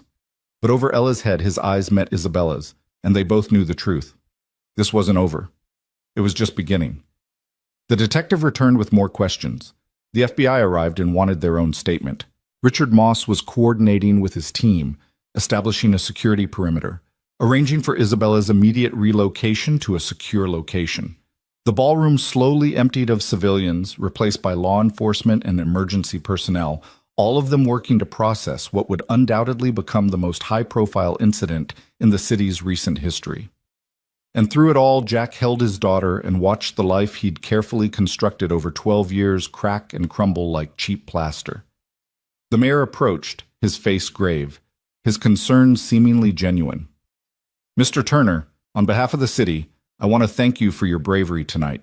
What you did, stepping in when trained security hesitated, neutralizing armed threats with minimal civilian casualties, it's nothing short of heroic. Jack bit back the response that wanted to emerge, that heroes were dead people, and he'd survived this long by being very good at not dying. Instead, he nodded politely and said, Just did what needed doing, sir. Still, the mayor continued, the city recognizes exceptional service. I'd like to present you with a commendation, perhaps arrange a ceremony. No, Jack said, more sharply than he intended. No ceremonies, no commendations, no public recognition, please. The mayor blinked, clearly unused to people refusing his offers of publicity. Mr. Turner, I understand humility, but what you did deserves acknowledgement. The people of this city should know. The people of this city should go back to their lives and forget I exist, Jack interrupted. Mayor, with all due respect, every second my face is in the news, every photo that circulates on social media, I become more of a target, and I have a daughter to protect. Understanding dawned in the mayor's eyes. Of course, you're right. We'll keep your identity out of official statements. But Mr. Turner, you should know that several dozen people filmed what happened here tonight. Those videos are probably already viral. Your anonymity might not be something we can preserve. Jack had already accepted that reality. The moment he'd moved, the moment he'd decided that protecting Isabella Lane was worth exposing himself, he'd known there would be consequences. You couldn't deploy that level of skill, couldn't move with that kind of precision without raising questions that would eventually find answers. I understand, Jack said quietly, but I'd appreciate any discretion you can provide. The mayor nodded and withdrew, probably already calculating how to spin this incident for maximum political advantage while honoring Jack's request for anonymity. A difficult balance, but mayors didn't rise to power without learning how to walk tightropes. Richard Moss returned, his phone in hand, face grim. "We have a problem," he said quietly, positioning himself so only Jack and Isabella could hear. "My team just finished checking the building's security footage. Those 6 operators, the 3 who took the stage and the 3 who created the diversion, they didn't arrive tonight. They've been in the building for 3 days." Isabella's face went pale. 3 days? That's impossible. We have facial recognition, biometric scanners, security checkpoints. They bypassed everything, Moss interrupted. Probably had inside help, someone in facilities or maintenance who could create blind spots in the coverage. They've been living in the mechanical spaces between floors, observing routines, planning their approach. This wasn't opportunistic, Ms. Lane. This was surgical. Jack's tactical mind was already extrapolating implications. 3 days meant detailed reconnaissance. It meant they'd studied Isabella's movements, her security protocols, her habits and patterns. It meant they'd identified the ballroom event as the optimal strike window. Maximum chaos, maximum witnesses, maximum pressure to comply quickly. It also meant they'd probably identified escape routes, secondary positions, contingency plans. Professional operators always had contingencies. "You need to leave the city," Jack said bluntly. "Tonight. Don't go home. Don't go to your office. Don't go anywhere they might anticipate. Find somewhere remote, somewhere you've never been before, and stay there until we understand what we're dealing with." "We?" Isabella raised an eyebrow. "I thought you were just a janitor who wanted to go home." Jack looked at his daughter, still clinging to him, her face buried in his shoulder. Then he looked at Isabella Lane, brilliant, terrified, clearly in over her head, and felt the old instincts rising. The ones that said when you saw someone drowning, you didn't walk away just because getting wet was inconvenient. "The people who sent those men now know I'm involved," Jack said quietly. "Which means my daughter and I are already targets. The only way we get clear of this is by ending the threat permanently. And the only way to end it is by understanding what you took, what they think you have, and why they're willing to commit federal crimes to get it back." Isabella started to respond, then stopped, her eyes widening as she looked past Jack toward the ballroom entrance. Jack turned, his hand instinctively reaching for a weapon he no longer carried, and saw a figure standing in the doorway. The man was in his 60s, silver-haired and distinguished, wearing a suit that probably cost more than Jack's car. But it was his bearing that set him apart, the kind of absolute confidence that came from decades of wielding real power, not the cheap imitation that came with money or political office. "Ms. Lane," the man said, his voice carrying across the ballroom with casual authority, "I believe we need to have a conversation about the Prometheus file, and about why you thought stealing classified research from the Defense Advanced Research Projects Agency was a sound business decision." The ballroom, already tense with the aftermath of violence and adrenaline, went absolutely silent. Every conversation stopped mid-sentence. Every police officer and detective turned toward the doorway. Even the crime scene technicians paused their evidence collection, cameras lowering as they stared at the silver-haired man who'd just dropped a classified acronym into a room full of local law enforcement like a grenade without a pin. Isabella Lane's face drained of color so completely that Jack thought she might faint. Her hand reached out, grasping Richard Moss's arm for support, her perfectly manicured nails digging into the fabric of his suit jacket hard enough to leave crescents in the material. "Who the hell are you?" Richard demanded, his hand moving toward his holstered weapon with the kind of casual readiness that suggested he was 3 seconds from drawing it. The silver-haired man smiled, but the expression held no warmth. He reached into his jacket pocket, moving slowly, deliberately, giving everyone time to see that he wasn't reaching for a weapon, and produced a leather credential case. He flipped it open, holding it up so the federal badge caught the fractured light from the damaged chandeliers. "Deputy Director Marcus Webb, Defense Intelligence Agency," he announced, his voice carrying the kind of authority that made even the senior police lieutenant straighten unconsciously. "This incident is now under federal jurisdiction. I'm going to need everyone without a security clearance above top secret to clear the room. That includes local law enforcement." The police lieutenant, a man named Reeves, according to his name tag, stepped forward, his jaw set. With all due respect, sir, this is an active crime scene. Multiple felonies occurred here tonight, including attempted kidnapping, assault with deadly weapons, and discharge of firearms in a public space. I'm not clearing my people until I understand what authority gives you the right to supersede a local investigation. Webb's smile widened fractionally. The authority of national security, Lieutenant. The Prometheus file Ms. Lane stole, and yes, we have proof of the theft, including digital forensics and testimony from 3 different whistleblowers inside Sterling Enterprises, contains classified research into next-generation weapons systems. Research that, if it fell into the wrong hands, could compromise American military superiority and endanger lives around the world. He paused, letting that sink in, his eyes moving across the room to make sure everyone understood the gravity of what he was saying. So when I say this is federal jurisdiction, what I mean is that your crime scene, your investigation, and your suspects are all now matters of national security. You can cooperate, or I can have the Attorney General call your mayor and explain why the city police department is interfering with a DIA operation. Your choice, Lieutenant. Reeves's face flushed red, anger and frustration warring with the practical reality that fighting federal agencies was a battle local police never won. Fine, he bit out, but I want documentation, official transfer of jurisdiction, signed orders, the whole 9 yards. I'm not letting you just walk in here and... You'll have everything you need within the hour, Webb interrupted smoothly. My people are already coordinating with your chief, but right now I need this room cleared of everyone except Ms. Lane, her security chief, and... His eyes found Jack still holding Ella, and something flickered in his expression. The maintenance worker who apparently has a very interesting skill set. Jack felt ice water replacing the blood in his veins. This was it. The moment he'd been dreading for 12 years. Someone with access to the right databases, the right classified files, had put the pieces together. The call sign, the ring, the tactical proficiency that no janitor should possess. Deputy Director Marcus Webb knew exactly who Jack Turner really was. The police began filing out, Reeves leading his people with stiff shoulders and barely contained resentment. The crime scene techs packed their equipment, casting curious glances at Webb and his mysterious credentials. Within 5 minutes, the vast ballroom held only 6 people: Webb, Isabella, Richard Moss, Jack, Ella, and 2 men in dark suits who'd appeared behind Webb like silent shadows, their bearing screaming Federal Protection Detail. Ms. Lane, Webb began, his tone shifting from authoritative to something almost conversational, you've been a very difficult woman to track. The shell companies, the offshore accounts, the encrypted communications, quite elaborate for a corporate CEO.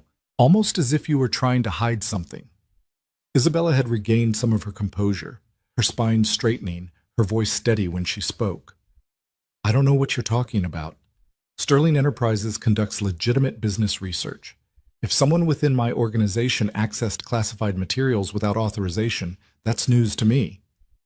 Really? Webb pulled out a tablet from his other jacket pocket, swiping through screens with practiced efficiency. Because we have emails with your digital signature authorizing payments to a former DARPA contractor named Dr. Chen Liu. We have bank transfers from Sterling accounts to Dr. Chen's Cayman Islands holdings. We have phone records showing 63 calls between your private cell and Dr. Chen's burner phones over a 6-month period. He looked up from the tablet, his expression hard. We have everything, Ms. Lane. The only question now is whether you cooperate and potentially avoid federal prison, or whether you stonewall and spend the next 20 years in a cell. Jack watched Isabella's face, saw the moment her options crystallized in her mind. She was brilliant. You didn't become the youngest Fortune 500 CEO by being stupid, and she could clearly see that Webb had done his homework. The evidence was overwhelming. The path forward was narrow, but there was something else in her eyes too, something that looked like relief. It wasn't supposed to be classified, Isabella said quietly, her voice barely carrying across the now empty ballroom. Dr. Chen told me the research had been abandoned, that DARPA had shut down the program, that the data was essentially public domain. He said the only reason it was still marked classified was bureaucratic inertia. Dr. Chen lied, Webb said flatly. The Prometheus program wasn't abandoned. It was compartmentalized after we discovered security breaches. Dr. Chen was one of 3 researchers we suspected of planning to sell the technology to foreign interests. We were building a case against him when he disappeared. 3 weeks later, Sterling Enterprises announced a breakthrough in energy systems, breakthrough that happened to be identical to classified Prometheus research. Ella stirred in Jack's arms, her voice small and frightened. "Daddy, I don't understand what's happening. Who are these people? Why are they talking about prison?" Jack's heart clenched.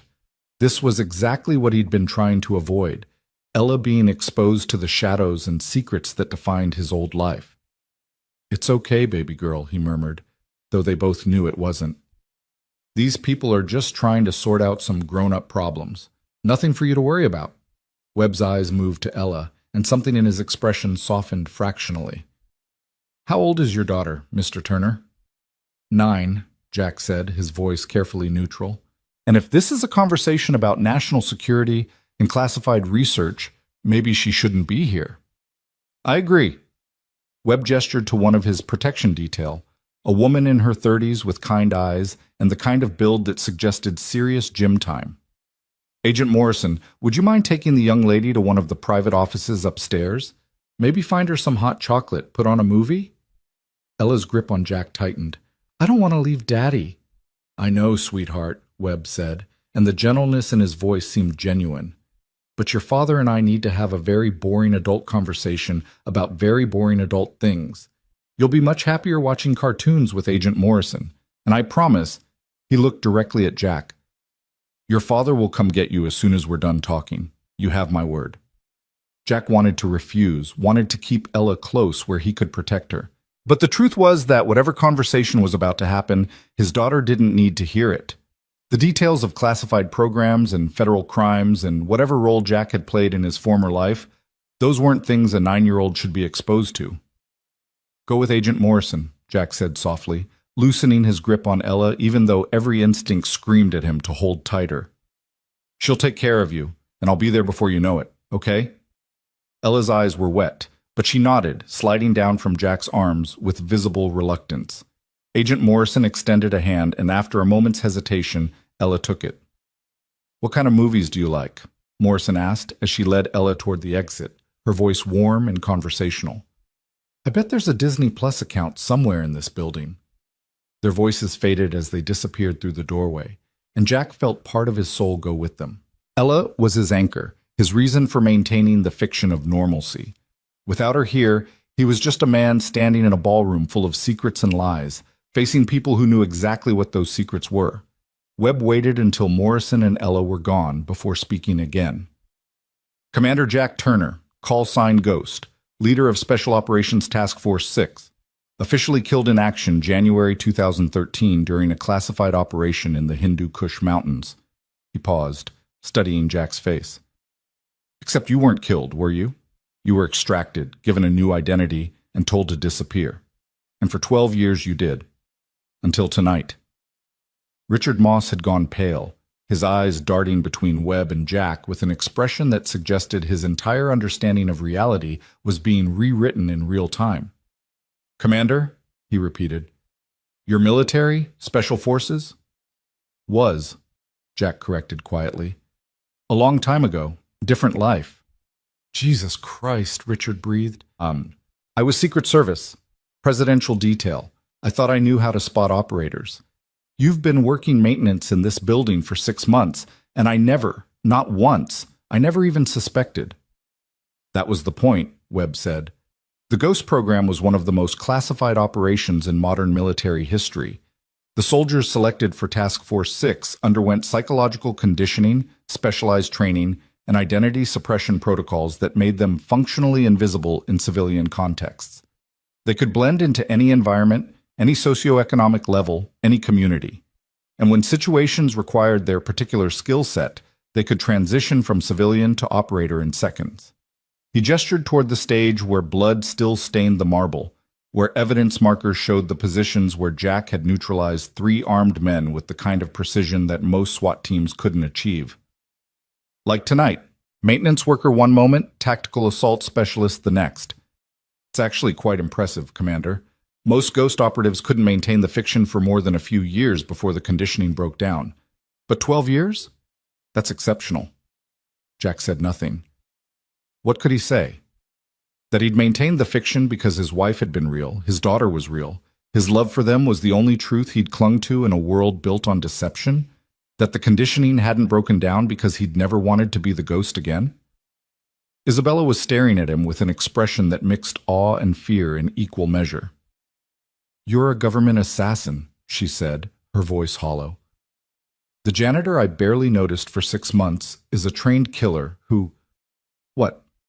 How many people have you— "Zero," Jack interrupted. Task Force 6 had a perfect record. Every mission, every operation, everyone came home alive. That was the Ghost's reputation. Impossible missions with 0 casualties. I never killed anyone who didn't absolutely need killing, and I spent every day trying to find ways to accomplish objectives without violence. How noble, Webb said dryly.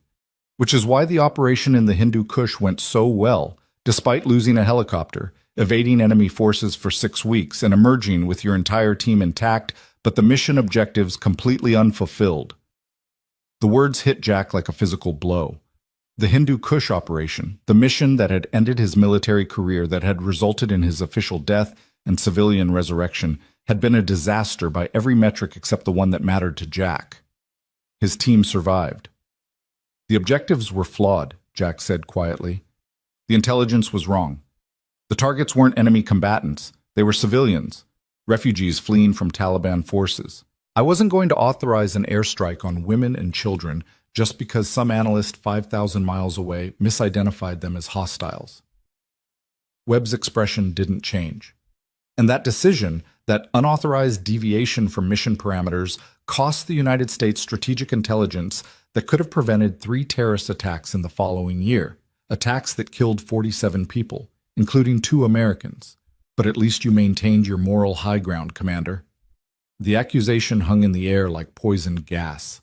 Jack had heard it before, during the debriefings, during the psychological evaluations, during the meetings where men with stars on their shoulders had explained why Task Force 6 was being dissolved and why Jack Turner needed to die. He'd killed the mission to save innocent lives, and people had died because the intelligence his mission was supposed to gather never materialized. There was no right answer, no clean moral calculation. Just impossible choices and their cascading consequences. "Why are you here?" Jack asked, changing the subject because dwelling on 12-year-old decisions served no purpose. "If you knew I was alive, if you've been tracking me, why reveal yourself now? Why not just disappear me again, make the janitor vanish the same way the commander did?" Webb smiled, and this time the expression carried genuine amusement. "Because, Ghost, I need you. The men who attacked Ms. Lane tonight weren't random contractors. They were Volok Tactical, a Russian private military company that specializes in wet work and corporate espionage. The same company that's been hired by a Chinese state-owned enterprise to acquire the Prometheus research by any means necessary." He pulled up another screen on his tablet, showing photographs of the men Jack had fought. "These 6 were just the first wave. Volk has another 12 operators in the city, and we have intelligence suggesting they're planning a second attempt within 48 hours. Miss Lane's security," he nodded respectfully toward Richard Moss, "is excellent, but they're not equipped to handle a sustained assault by military-trained operators." "Get her out of the city," Jack said immediately. "Federal protection, relocated to a secure facility, maintained under guard until you roll up the entire Volk cell." "We could do that," Webb agreed. "Or we could use Ms. Lane as bait and eliminate Volk's entire operation in one decisive strike, which is where you come in, Commander." Jack felt the trap closing around him, inevitable as gravity. "No, I'm retired. I'm civilian. I'm a single father who just wants to take his daughter home and pretend tonight never happened." "Tonight already happened," Webb countered.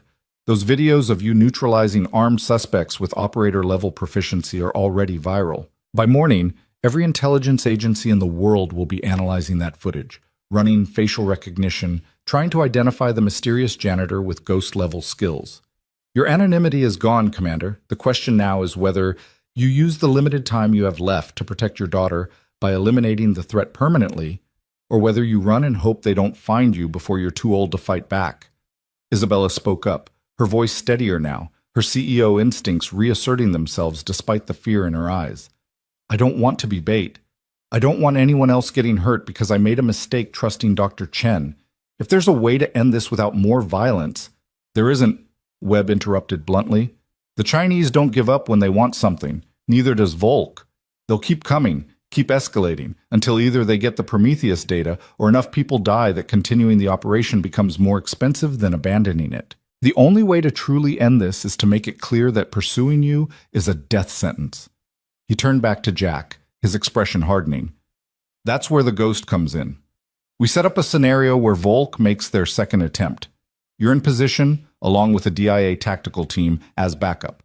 When they move on Ms. Lane, we eliminate them, permanently, publicly, and with enough violence that Volk's leadership thinks twice before accepting another contract against American interests. You want me to kill them, Jack said flatly. You want me to break my retirement, expose myself to foreign intelligence agencies, and murder Russian contractors in what I'm guessing would be a legally questionable operation at best. I want you to protect American citizens and classified research from foreign aggression, Webb corrected. The fact that it requires violence is regrettable, but necessary. And as for the legal questions, he smiled coldly. The DIA has an entire department devoted to creating legal justifications for operations that exist in gray areas. You'll be fine, Commander. You'll be a hero, actually. The man who stopped foreign mercenaries from stealing American military secrets. Jack looked at Isabella, saw the fear and guilt warring in her expression. Looked at Richard Moss, saw the calculation of a professional security operator trying to determine if Webb's plan had merit. Looked at the blood on the stage, the evidence of violence he'd tried so hard to leave behind. I need to think about this, Jack said finally. I need to talk to my daughter, make arrangements for her safety, figure out. You have 2 hours, Webb interrupted, checking his expensive watch. Volk's next operation window opens at midnight. If you're not committed by then, we'll implement Plan B, which involves Ms. Lane being relocated to a federal facility where she'll remain under protection indefinitely, possibly for years, while we attempt to dismantle Volk through slower, more conventional means. Years? Isabella's voice cracked. I can't. My company, my responsibilities. I have a board meeting next week, a merger that depends on my presence. Your company will survive without you, Webb said, not unkindly. But you won't survive without protection. Those are the options, Ms. Lane. 2 hours, Commander. Choose wisely. He gestured to his remaining protection detail, a man built like a linebacker with cold eyes that had clearly seen significant violence. Agent Rawlings will escort you to your daughter. You can use the private office on the 41st floor to make whatever arrangements you need. But understand, every minute you delay is a minute Volk uses to prepare their next move. Jack wanted to argue, wanted to explain all the reasons why this was insane, why pulling him back into a world he'd left behind was dangerous for everyone involved. But Webb was right about one thing. The moment Jack had moved tonight, the moment he'd revealed what he could do, his civilian life had ended. The only question now was whether he tried to run from the consequences or face them head-on. 41st floor, Jack said quietly. 2 hours. Then I'll give you my answer. Webb nodded, satisfied, and turned his attention back to Isabella. Ms. Lane, we need to discuss the specifics of what you took from Dr. Chen, what Sterling Enterprises has done with the research, and how much of it has been compromised. That conversation needs to happen now, and it needs to be completely honest.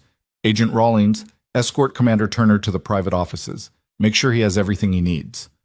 Rawlings moved to Jack's side, his presence less threatening than simply overwhelming.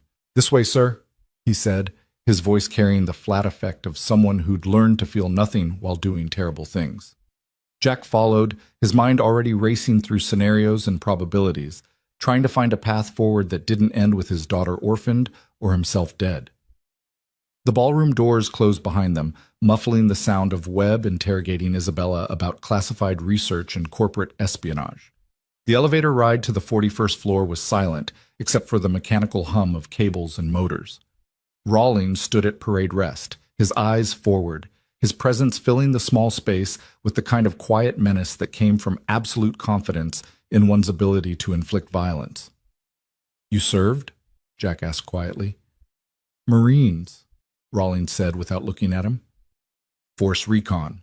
2 deployments in Afghanistan, 1 in Iraq. Got recruited by DIA after my 3rd tour ended. Been working protection details and tactical operations for 6 years. Like what Webb's proposing? Rawlings' eyes flickered toward Jack, assessment and calculation visible in their depths. Sir, I've worked with the deputy director for 4 years. In that time, I've participated in operations across 3 continents, eliminated threats to American interests in ways that would never hold up in civilian courts, and watched good people die because we waited too long to act decisively. He paused. Webb's plan tonight isn't ideal, but it's pragmatic. Volk won't stop until they're stopped. You know that better than anyone. The elevator doors opened onto a floor of executive offices, the kind of corporate luxury that existed to impress clients and intimidate competitors. Rawlings led Jack down a hallway lined with artwork that probably cost more than Jack's annual salary, stopping at a door marked Executive Conference Room. Inside, Ella sat on a leather couch that could have seated 8 people, a mug of hot chocolate in her hands, watching something animated on a massive wall-mounted television. Agent Morrison sat nearby, her posture relaxed but her eyes constantly scanning, the eternal vigilance of someone trained to spot threats before they materialized. "Daddy!"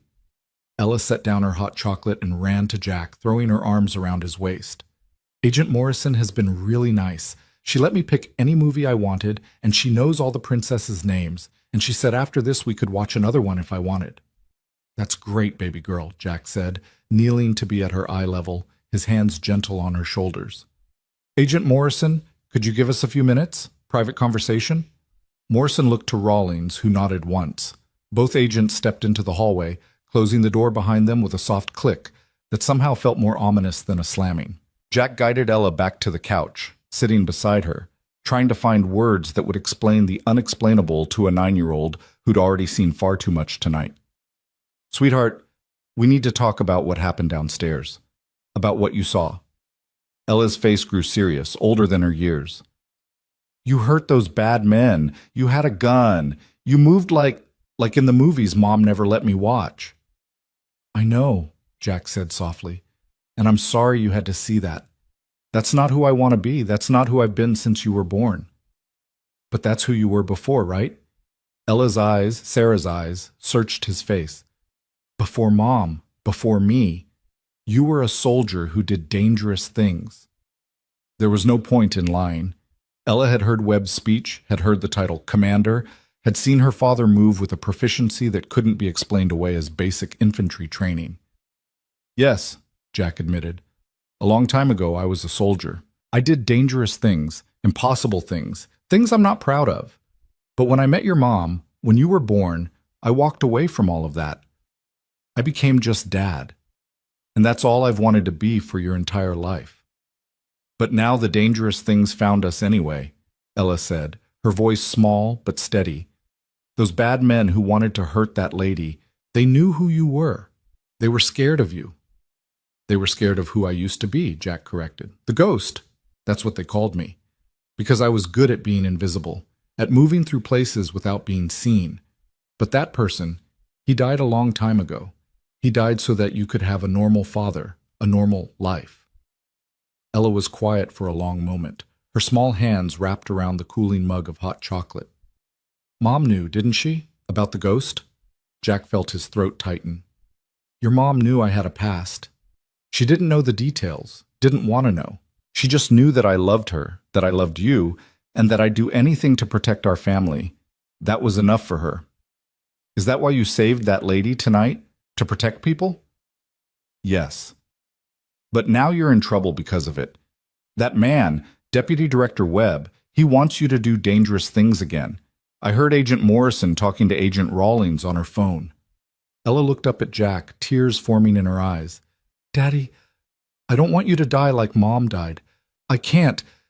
If I lose you too—" Jack pulled her into a tight embrace, feeling her small body shake with sobs she'd been holding back since the moment the ballroom had erupted into chaos. "You're not going to lose me, baby girl. I promise.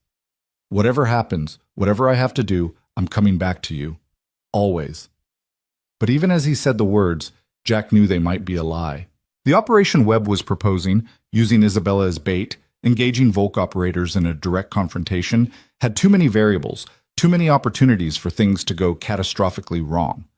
Professional military contractors didn't go down easy, and 12 years of rust meant Jack's reflexes, his tactical judgment, his ability to predict and counter threats might not be what they once were. He could die. He probably would die if he agreed to Webb's plan. But if he didn't agree, if he took Ella and ran, they'd spend the rest of their lives looking over their shoulders. Volk would find them eventually, or some other threat would emerge. And without the DIA's resources and protection, Jack would be trying to defend his daughter alone. The math was brutal but clear. Take the fight to Volk now, with support and planning, or wait for the fight to find them later, in circumstances of the enemy's choosing. "I need to make a phone call," Jack said quietly, releasing Ella and pulling out his cell phone, an ancient flip phone that still used physical buttons because smartphones left too much digital footprint. "It's going to be boring adult conversation. Can you finish your movie while I talk?" Ella nodded, wiping her eyes, trying to be brave in the way children did when they sensed their parents needed them to be strong. "Okay, Daddy." Jack moved to the far corner of the conference room, near windows that looked out over the city's glittering nightscape. He dialed a number from memory, one he hadn't called in 3 years, and waited through 4 rings before a voice answered. "Turner." "Jesus Christ, is this actually you?" "Hey, Marcus," Jack said quietly. "I need a favor." Marcus Chen, no relation to the doctor. Chen, who'd stolen classified research, had been Task Force 6's intelligence specialist, the man who'd kept them alive through impossible missions with his ability to predict enemy movements and identify escape routes. After the Hindu Kush operation, after they'd all officially died and been resurrected as civilians, Marcus had taken his considerable talents to the private sector, establishing a security consultancy that catered to individuals who needed to disappear. "A favor," Marcus repeated, his voice carrying equal parts disbelief and concern. "Jack, I saw the videos. The entire internet saw the videos. You neutralized 3 armed operators in under 10 seconds. That's not favor-level problems. That's, your cover is completely blown and hostile intelligence agencies are probably triangulating your position right now problems." "I know," Jack said. "Which is why I need you to take Ella, tonight, right now. Get her somewhere safe, somewhere isolated, somewhere that if I don't survive the next 48 hours, she'll be protected and cared for." Silence on the other end of the line, broken only by the sound of Marcus breathing and the faint background noise of traffic. "You're going active again," Marcus said finally. "Webb found you. That magnificent bastard actually tracked down the ghost and convinced him to come out of retirement." "He didn't convince me of anything," Jack said sharply. "But there's a threat. Russian contractors, Volk Tactical, 12 operators in the city planning to assassinate a civilian target. If I don't stop them now, they'll keep coming. And eventually they'll figure out where Ella and I live, where she goes to school, where we're vulnerable. So you're going to kill them all," Marcus said matter-of-factly. "Classic ghost solution. Eliminate the threat permanently so it can't regenerate." I'm going to try to stop them with minimal casualties," Jack corrected, though they both knew that was probably wishful thinking. "But yes, if it comes down to violence, I'll do what's necessary. I just need to know that Ella is safe first, that if something goes wrong, she'll be taken care of." Another pause. Then Marcus said something Jack had known was coming, but still hurt to hear. "Sarah made me promise, right before she died. Made me swear that if anything ever happened to you, if the past ever caught up and you couldn't protect Ella, I'd step in. I'd be the uncle she needed." Jack's vision blurred. "She told me the same thing. Said you were the only person from my old life she trusted completely. Where's Ella now?" "Executive conference room, 41st floor of Sterling Tower. 2 DIA protection agents outside the door. You'll need to coordinate with Deputy Director Webb, convince him that she's safer in your custody than in federal protection." "Webb's smart enough to recognize a good solution when he hears one," Marcus said. Jack could hear movement on the other end of the line, the sound of drawers opening, equipment being gathered. "I can be there in 90 minutes. That gives you time to say goodbye properly." "Thank you," Jack said, and meant it with every fiber of his being. "Don't thank me yet. Just don't die, okay? Ella's already lost her mother. She doesn't need to lose you too." The call disconnected. Jack stood at the window, looking out at the city where somewhere 12 Russian contractors were planning their next move, preparing for violence, confident in their training and equipment and the element of surprise. They'd be wrong about that last part. Jack was done being surprised. He returned to the couch where Ella was watching her movie, sat down beside her, and pulled her close. "Baby girl, I need to tell you about a man named Marcus. Uncle Marcus. Though you've never met him." The conversation took 20 minutes. Ella asked questions, good questions, the kind that showed she understood the gravity of what Jack was proposing, and Jack answered as honestly as he could without terrifying her. Yes, he was going to do something dangerous. Yes, there was a possibility he might get hurt. Yes, Uncle Marcus was someone she could trust completely, someone who'd known her mother, someone who'd promised to always look out for her. "But you'll come back," Ella said, and it wasn't quite a question. "I'll do everything in my power to come back," Jack promised. "And when I do, we're going to leave this city, find somewhere quiet and safe, somewhere with good schools and parks, and maybe a dog if you still want one. Somewhere we can be normal again." "Okay," Ella whispered. "I believe you, Daddy." Jack held her until Morrison knocked softly on the door, announcing that someone named Marcus Chen was in the building and Deputy Director Webb wanted confirmation before allowing him access to the 41st floor. Jack gave that confirmation, and 20 minutes later Marcus walked into the conference room. He looked older than Jack remembered, grayer, more lines around his eyes, but the sharp intelligence was still there, the quick assessment of threats and opportunities that had made him invaluable in Task Force 6. "Hey, Jack," Marcus said quietly. Then to Ella, "And you must be the famous Ella I've heard so much about. Your dad's told me you're an amazing artist." Ella looked between Jack and Marcus, her 9-year-old instincts clearly trying to determine if this stranger was safe. "Daddy says you knew my mom." "I did," Marcus confirmed, kneeling to be at her eye level. "Sarah was one of the kindest people I ever met. She had this laugh that made everyone around her smile, and she was absolutely fearless when it came to protecting the people she loved. You look like her, you know, same eyes, same determination." Something in Ella's posture relaxed. "Daddy says I'm going to stay with you for a little while, that you're going to keep me safe." "The safest," Marcus promised. "I have a cabin in the mountains 3 hours from here. No neighbors, no city noise, just trees and a lake, and the best stargazing you've ever seen. Your dad told me you like stars." Ella nodded slowly. "Okay, but Daddy has to promise to call me every day." "Every single day," Jack agreed, though he had no idea if he'd be able to keep that promise. "And when this is all over, I'm coming to get you, no matter what." The goodbyes were harder than Jack had anticipated. Ella clung to him, tears streaming down her face, and Jack had to physically pry her arms from around his neck, his own vision blurred beyond recognition. Marcus waited patiently, his expression sympathetic, until finally Jack managed to transfer Ella to his old teammate's care. "Take care of my girl," Jack said, his voice rough. "With my life," Marcus promised. "You just make sure you come back to her. She's already lost too much." They left, Ella looking back over Marcus's shoulder, her small hand waving, until the elevator doors closed, and she was gone. Jack stood in the hallway, feeling like someone had carved out his chest and left nothing but empty space behind. Agent Rawlings appeared beside him. "It's time, sir. Deputy Director Webb is waiting in the operations center. We have 45 minutes until Volk's next window opens." Jack nodded, not trusting his voice. He followed Rawlings to another elevator, this one requiring a key card and biometric scan to access, descending to sublevels that Jack hadn't known existed in Sterling Tower. The operations center was pure government efficiency. Banks of monitors showing security feeds from across the city, communication equipment that probably cost more than Jack's apartment building, and a tactical planning table covered with maps and satellite imagery. Webb stood at the head of the table, now wearing tactical gear instead of his expensive suit, looking 10 years younger and significantly more dangerous.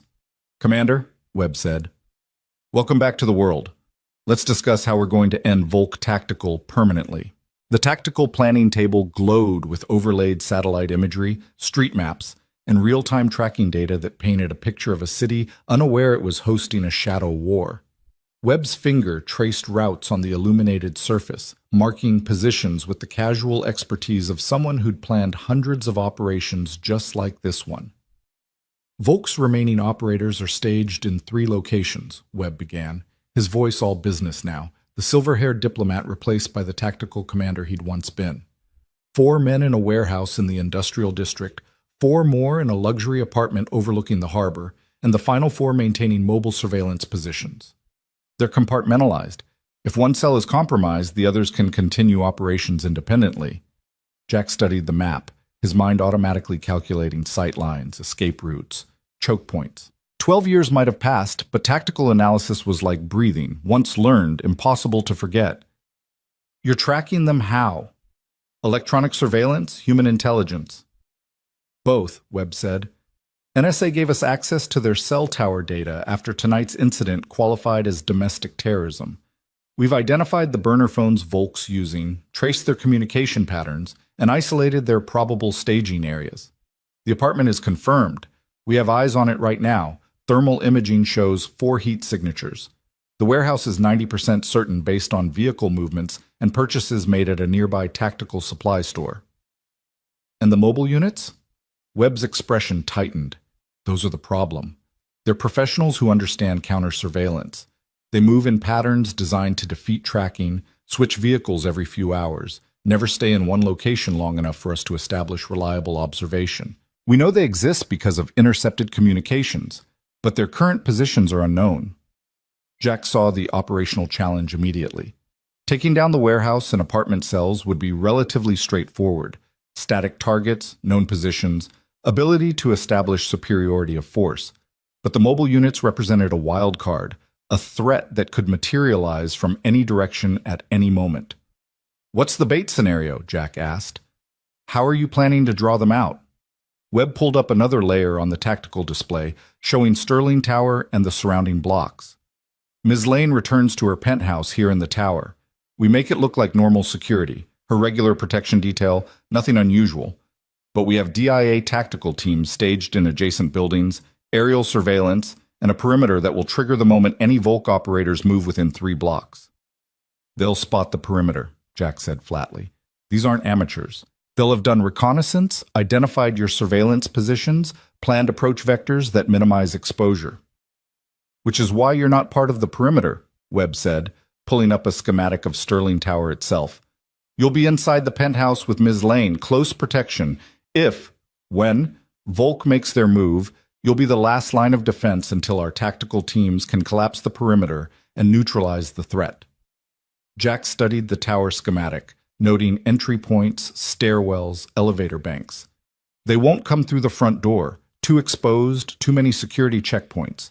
They'll infiltrate through service entrances or maintenance access, probably using the same inside contact who helped them during their reconnaissance. We've locked down those access points, Webb assured him. Every service entrance, every maintenance tunnel, every ventilation shaft large enough for human access, all monitored, all secured. You're assuming they'll use known access points, Jack countered. Professional operators create their own entry vectors.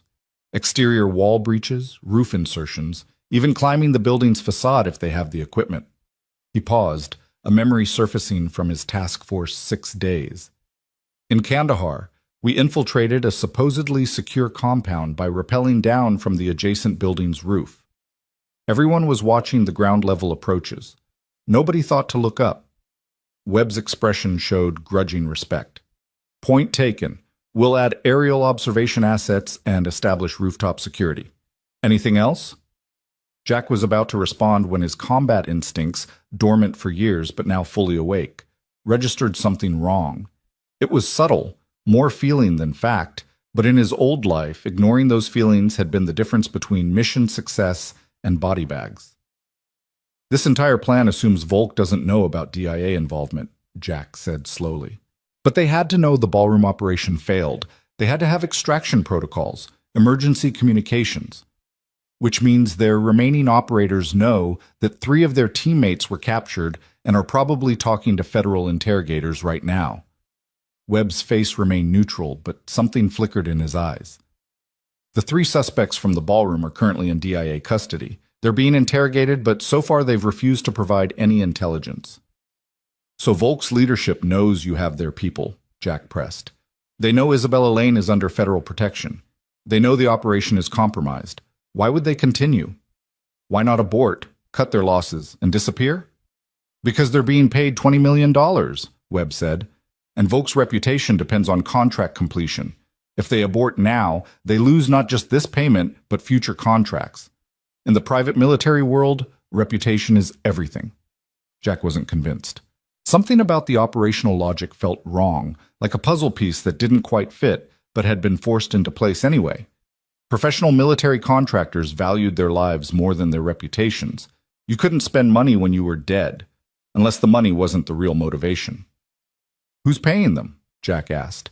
You said Chinese state-owned enterprise, but which one?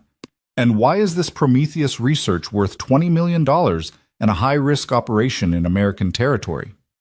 Webb hesitated, and Jack recognized the pause of someone deciding how much classified information to reveal. The research Dr. Chen stole involves next-generation energy systems, specifically compact fusion reactors with military applications. The breakthrough that Sterling Enterprises announced wasn't just civilian technology.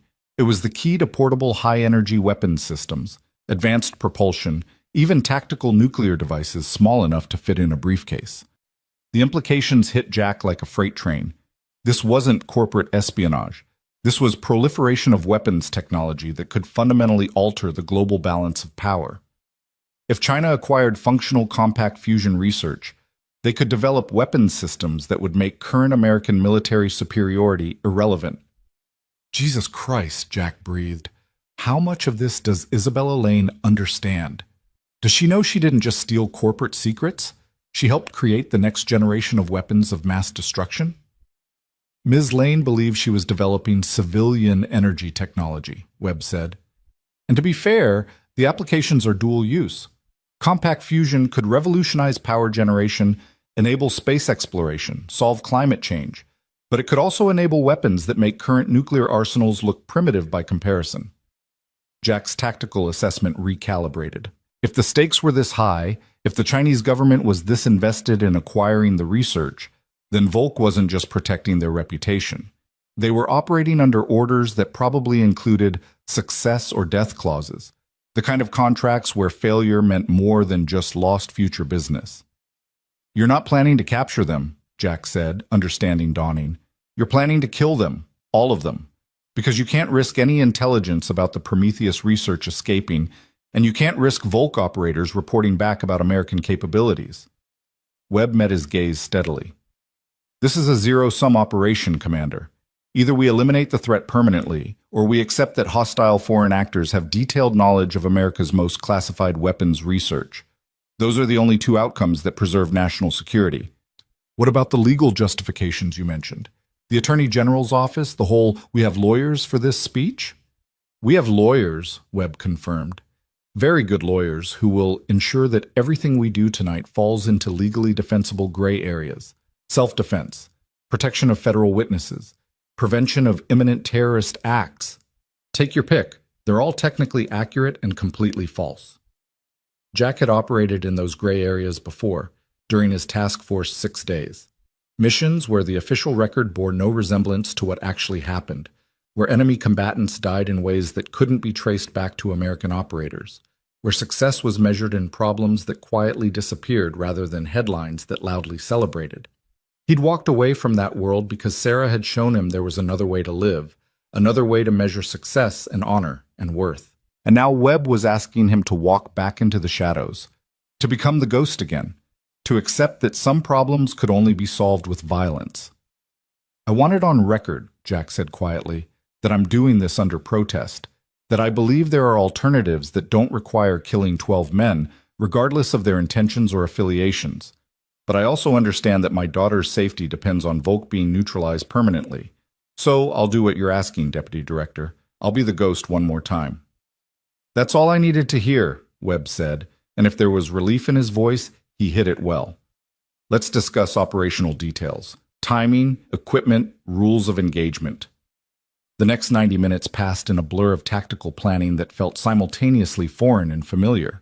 Jack found himself slipping back into old patterns, thinking in terms of kill zones and fields of fire, calculating ballistic trajectories and breach timings, speaking in the clipped professional language of operators discussing violence with clinical detachment. Webb provided equipment that Jack recognized from his Task Force 6 days, a Heckler & Koch MP7 personal defense weapon, compact and devastatingly effective at close quarters, a tactical vest with ceramic plate inserts that might stop rifle rounds, communications gear that would keep him linked to Webb's command center, a tactical knife whose weight and balance felt like greeting an old friend. Rules of engagement are simple, Webb explained as Jack checked the MP7's action, muscle memory guiding his hands through the inspection process. Positive identification of hostile intent before engagement. Minimize collateral damage. Preserve Ms. Lane's life above all other considerations, including your own. Jack looked up from the weapon. Including my own? You volunteered for this mission, Commander. You understood the risks, but Ms. Lane is a civilian who made a mistake. She doesn't deserve to die because of it. If it comes down to a choice between her life and yours, you make the right call. It was a suicide mission disguised as a protection detail, and they both knew it. But Jack had made his peace with that possibility the moment he'd sent Ella away with Marcus. Better he die trying to create a safe world for his daughter than live while threats circled ever closer. Understood, Jack said simply. The final briefing included introduction to the DIA tactical team, 8 operators who would form the outer perimeter, all of them with Special Forces backgrounds, all of them looking at Jack with expressions that mixed respect and curiosity. They'd clearly been briefed on who the Ghost was, what Task Force 6 had accomplished, and why bringing a retired operator out of civilian life was worth the risk. Their team leader, a Marine named Captain Sarah Chen, approached Jack after the briefing. Commander Turner, it's an honor, sir. I wrote my master's thesis on Task Force 6's operational methodologies. Your zero casualty record was legendary. Was, Jack emphasized. That was a different person, a different time. Tonight, I'm just backup captain. You and your team are the primary response force. I'm the last resort if everything else fails. Chen nodded, but her expression suggested she understood exactly what Jack's presence meant. Webb expected things to go wrong, expected the tactical team to be insufficient, expected that only a Ghost-level operator could ensure mission success. Isabella Lane was brought into the operations center looking exhausted, her perfect corporate facade cracked by hours of interrogation and the slowly dawning realization of what her pursuit of technological advancement had unleashed. She changed into tactical casual clothing, jeans, boots, a jacket that wouldn't restrict movement, and accepted the bulletproof vest Webb offered with the numb compliance of someone in shock. Ms. Lane, Jack said quietly, moving to where she stood apart from the tactical preparations. I need you to understand what's about to happen. We're using you as bait to draw out Volk's remaining operators. There's a significant possibility that they'll breach the penthouse security. When that happens, your only job is to do exactly what I tell you, immediately, without question. Can you do that? Isabella's eyes focused on him, and he saw steel beneath the exhaustion. I built a Fortune 500 company from nothing, Mr. Turner.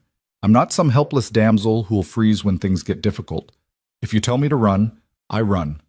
If you tell me to hide, I hide. If you tell me to fight, I'll grab whatever weapon is available and fight.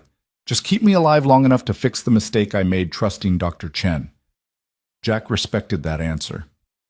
The best way you can help me keep you alive is by not being brave. Bravery gets civilians killed. Smart compliance keeps them breathing. When things start happening, and they will happen fast, your instinct will be to freeze, to try to understand what's occurring. Ignore that instinct. Move first. Understand later. Got it, Isabella said. Move first. Understand later. Webb called them over to the tactical table one final time. It's 11:47 p.m. Volk's operational window opens in 13 minutes. Miss Lane, you're heading up to your penthouse now, along with Commander Turner and 2 members of your regular security detail. Everyone maintains normal procedures. You're exhausted from a difficult day, heading home, nothing unusual. Captain Chen's team is already in position in adjacent buildings. Aerial surveillance is active. We have every advantage except knowing exactly when and where Volk will strike. Any intelligence from the captured operators? Jack asked. They're still refusing to talk, Webb admitted. But we did recover encrypted communication devices. NSA is working on breaking the encryption, but so far no luck. We're operating under the assumption that Volk knows we're waiting for them and has adjusted their tactics accordingly, which meant whatever was coming would be unexpected, creative, and probably more violent than the ballroom assault.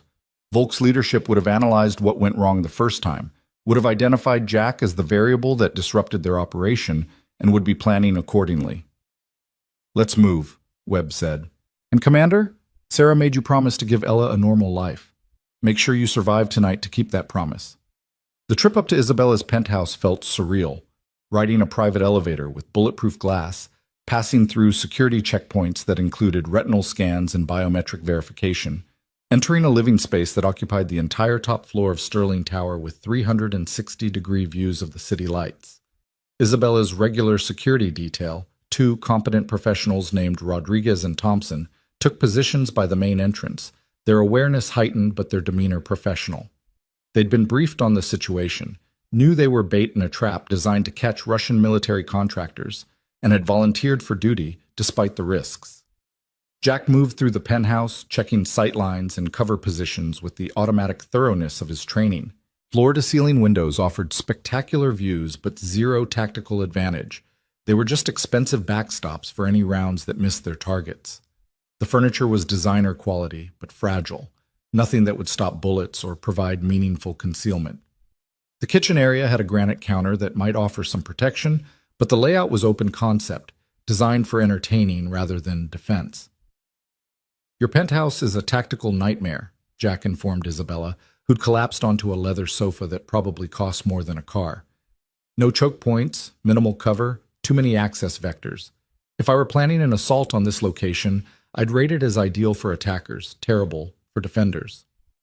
"I'll keep that in mind when I'm redecorating," Isabella said dryly. "Assuming I survive long enough to redecorate." Jack's communications earpiece crackled to life. "Ghost, this is Overwatch," Webb's voice came through clearly despite the encryption. "All teams report ready. Perimeter is established. We have visual confirmation on the warehouse cell, 4 operators loading equipment into a van. Apartment cell remains static. Mobile units still unaccounted for." "Copy Overwatch," Jack responded, feeling the old combat calm settling over him like a familiar coat. His heart rate was steady, his breathing controlled, his mind clear of everything except tactical considerations. "Be advised, the primary location has minimal defensive advantages. Recommend repositioning more assets closer to the building." "Negative, Ghost. Moving assets now would tip our hand. Maintain position and stand by." Time passed with the peculiar distortion of pre-combat waiting. Minutes felt like hours. Every sound amplified, every shadow potentially hostile. Rodriguez and Thompson maintained their positions with professional discipline, but Jack could see the tension in their shoulders, the way their hands stayed close to their weapons. Isabella had stopped pretending to relax, sitting upright on the sofa, her eyes moving between Jack and the penthouse entrance. "How many operations like this have you done?" she asked quietly. "Waiting for violence you know is coming but can't prevent?" "More than I can count," Jack said. "Less than I'd like to remember." "Do you get scared before it starts?" Jack considered lying, offering some platitude about training overcoming fear. But Isabella deserved honesty, especially if these were potentially her final hours. Every single time. Fear is what keeps you alive. It sharpens your reflexes, heightens your awareness, makes you take threats seriously. The soldiers who claim they never feel fear are either lying or dangerously unstable.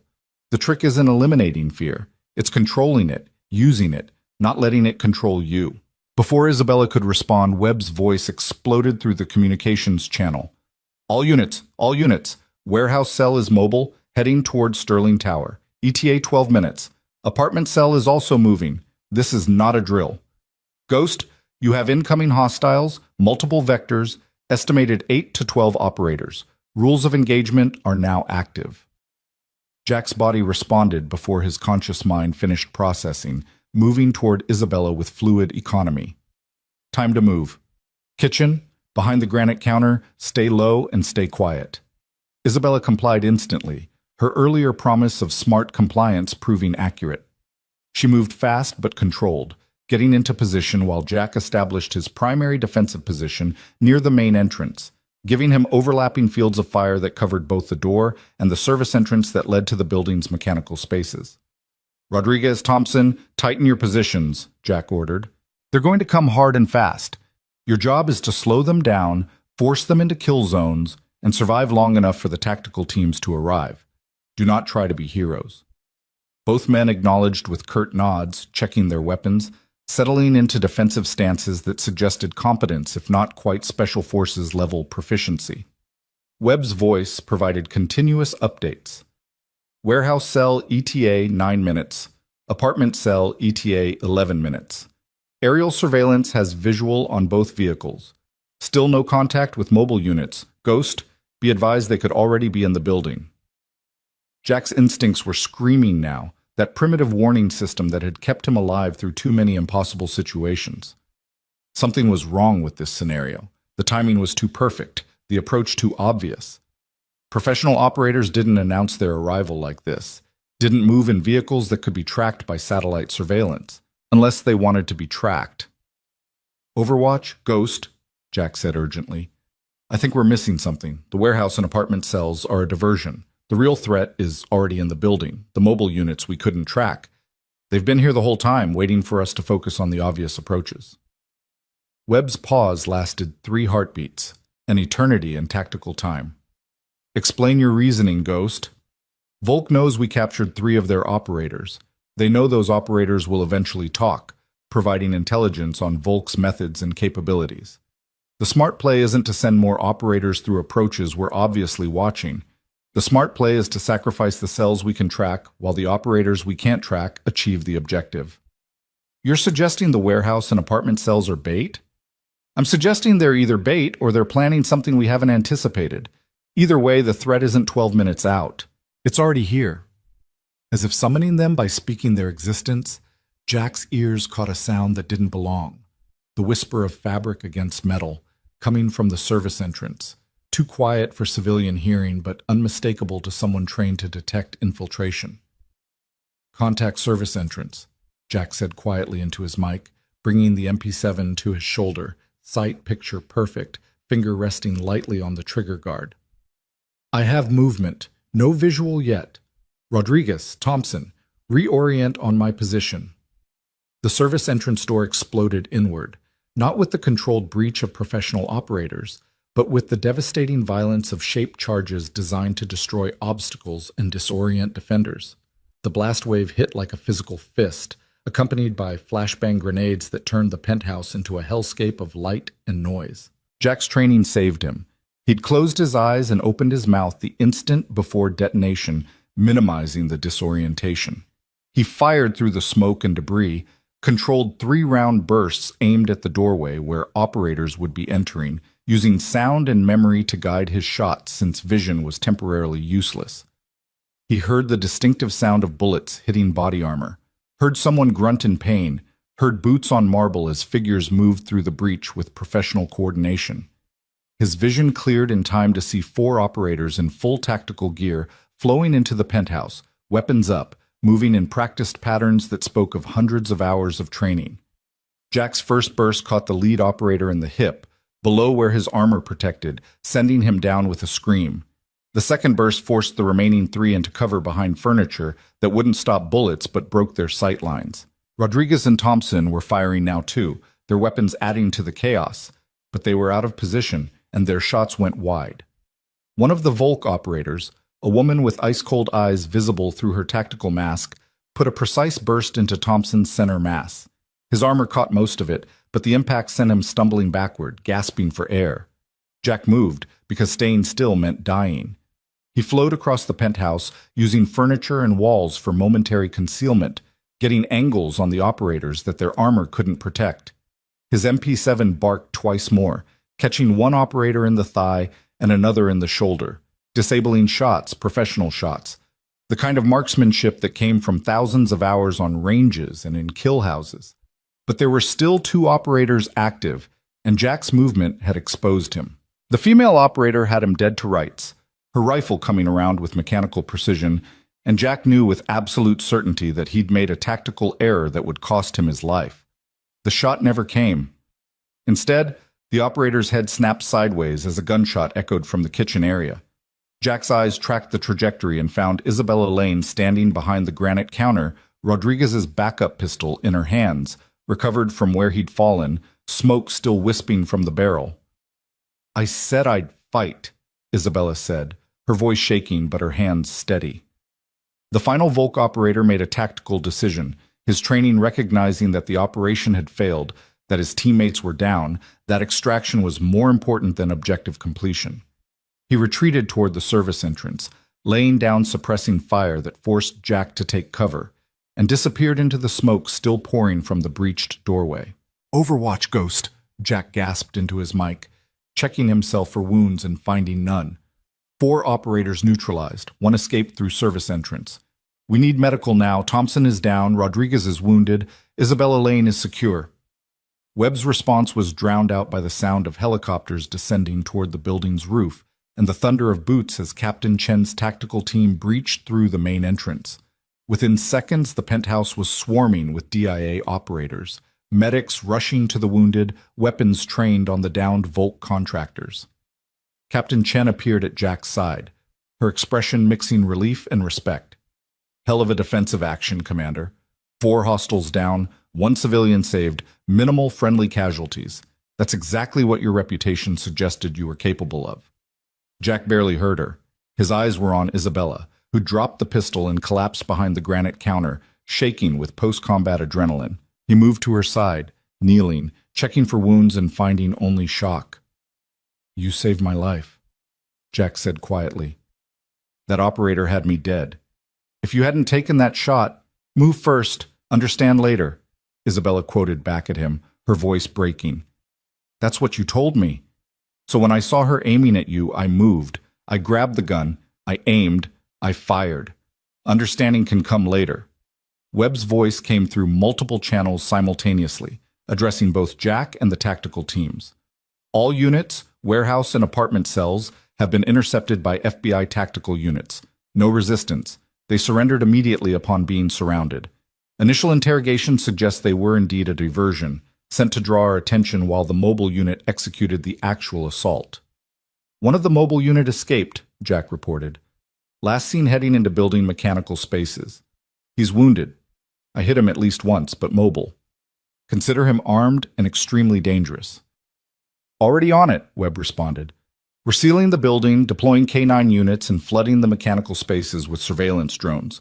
He's not getting out of Sterling Tower alive." The medics had Rodriguez and Thompson stabilized, both men conscious and talking despite their wounds. The 3 downed Volk operators, the hip shot, thigh shot, and shoulder shot, were being treated with professional efficiency before being zip-tied for transport to DIA custody. The 4th operator, the one Isabella had shot, lay motionless under a medical sheet, the first casualty of the night. Jack felt the weight of that death even though he hadn't fired the killing shot. He'd created the tactical situation that made Isabella's action necessary. He'd drawn the Ghost back from retirement, had accepted Webb's mission, had agreed to violence as a solution.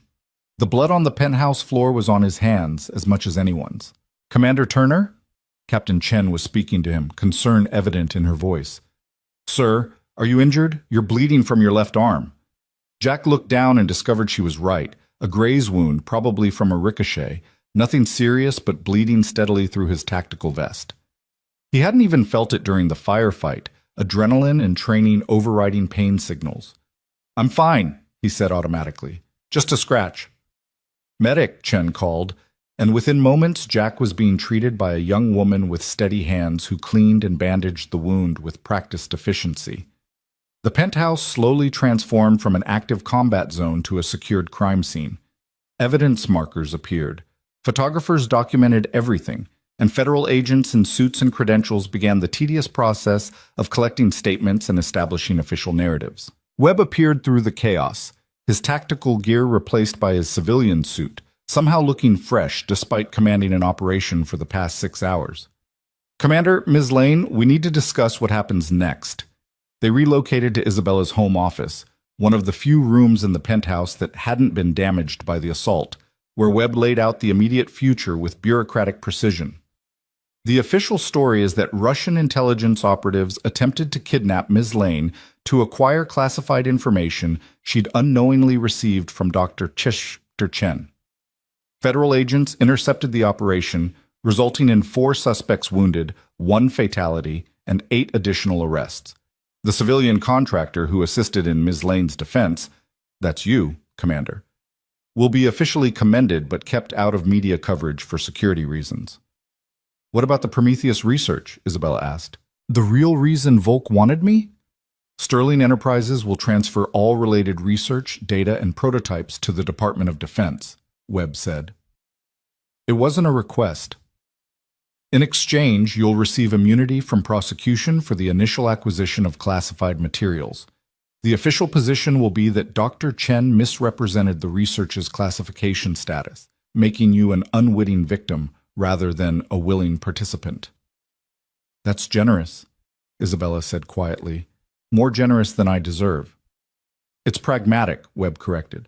Prosecuting you helps no one and exposes information we'd prefer to keep classified. Taking the Prometheus research back solves our proliferation concerns. And you've learned an expensive lesson about verifying your sources' claims regarding classified materials. Isabella nodded, accepting the terms with visible relief. And what happens to me now? Am I still in danger? Will Volk send more operators? Volk Tactical will cease operations in American territory, Webb said with absolute confidence. We have 8 of their operators in custody, all of whom are looking at decades in federal prison. We've also seized their financial assets, communications infrastructure, and made it clear through diplomatic channels that any further action against American citizens will result in consequences that extend beyond simple law enforcement. Which was diplomat speak for, "We'll kill everyone involved and burn your organization to the ground," Jack translated mentally. So I'm safe, Isabella said, as if testing the words to see if they felt true. As safe as anyone can be in this world, Webb confirmed. You'll maintain security for the next few months while we ensure Volk's compliance, but yes, the immediate threat has been neutralized. Isabella turned to Jack, her expression complex, gratitude and guilt, and something that might have been respect. Mr. Turner, I don't know how to properly thank someone for saving your life multiple times in one night, but I'd like to try. Name anything, money, employment, resources, and it's yours. Jack thought about what he actually needed. Not money. He'd lived on minimal resources for 12 years and could continue indefinitely. Not employment. Returning to corporate work after tonight felt impossible. What he needed was something money couldn't buy, but power and connections might provide. I need to disappear again, Jack said quietly. Not just me, my daughter too. New identities, new location, the kind of comprehensive disappearance that prevents foreign intelligence agencies from tracking us down. Can you help with that? Isabella looked at Webb, who nodded slowly. That can be arranged. The DIA has resources for relocating assets who've been compromised. New names, new histories, documentation that will pass any background check. You'll essentially become different people. And my daughter's education? Her future? I can't have her paying the price for my past.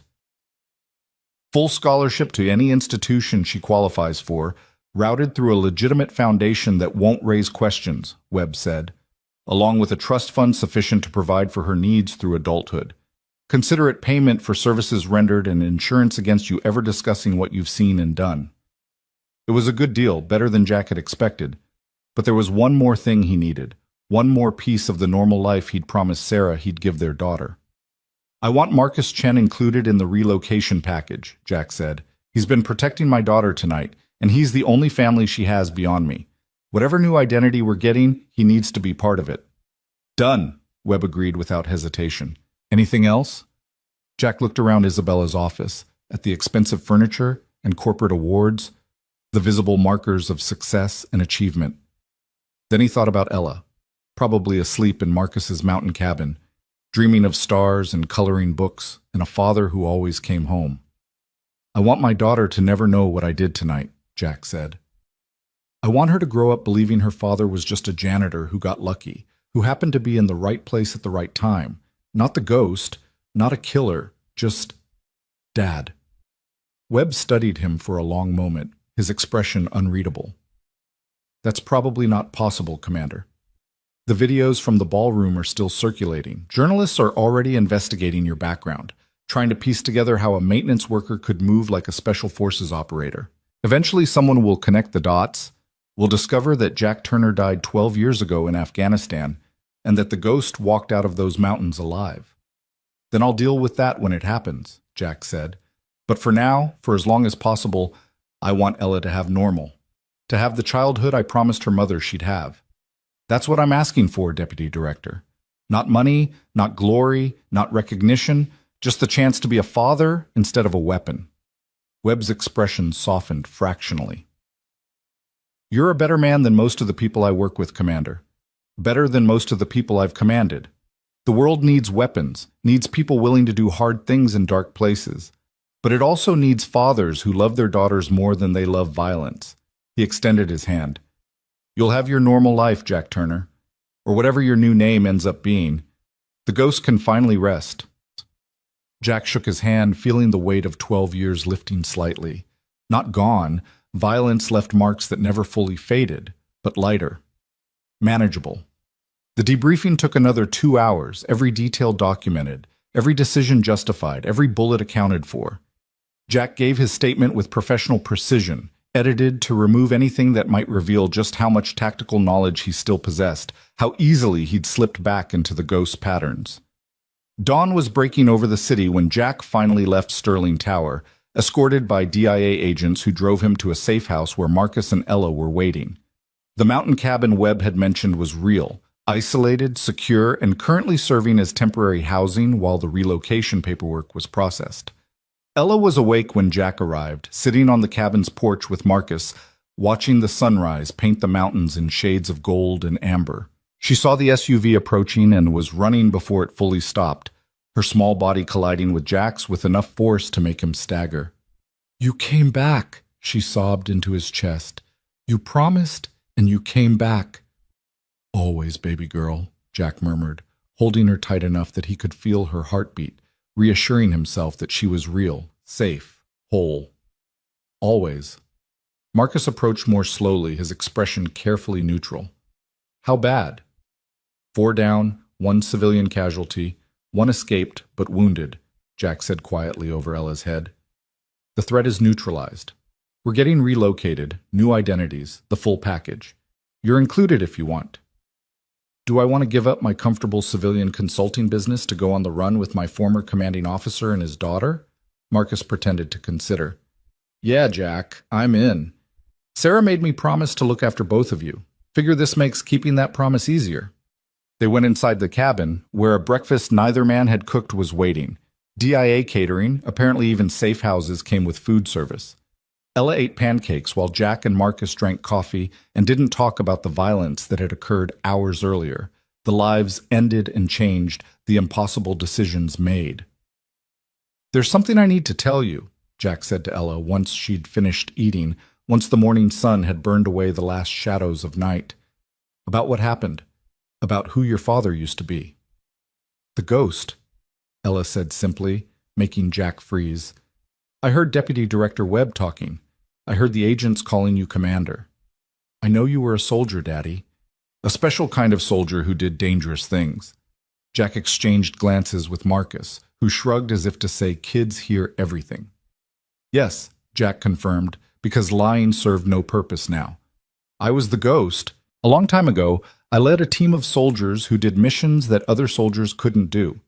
We were good at it. We never lost anyone, never failed a mission where failure would cost lives."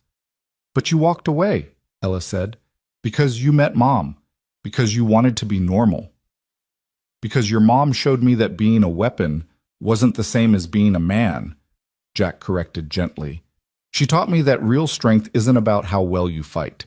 It's about what you fight for, who you protect, who you love." Ella was quiet for a long moment, her 9-year-old mind processing concepts that most adults struggled with. "Are you going to be the ghost again? Now that everyone knows?" "No," Jack said firmly. "The ghost is retired permanently. From now on, I'm just Dad. We're going to move somewhere new, start over with new names, and you're going to go to a good school and make friends and have the completely normal, boring childhood that every kid deserves. Set. Can we get a dog? Ella asked, because children's priorities were beautifully, blessedly simple. Yes, Jack laughed, feeling the darkness of the past night receding. We can absolutely get a dog, any kind you want.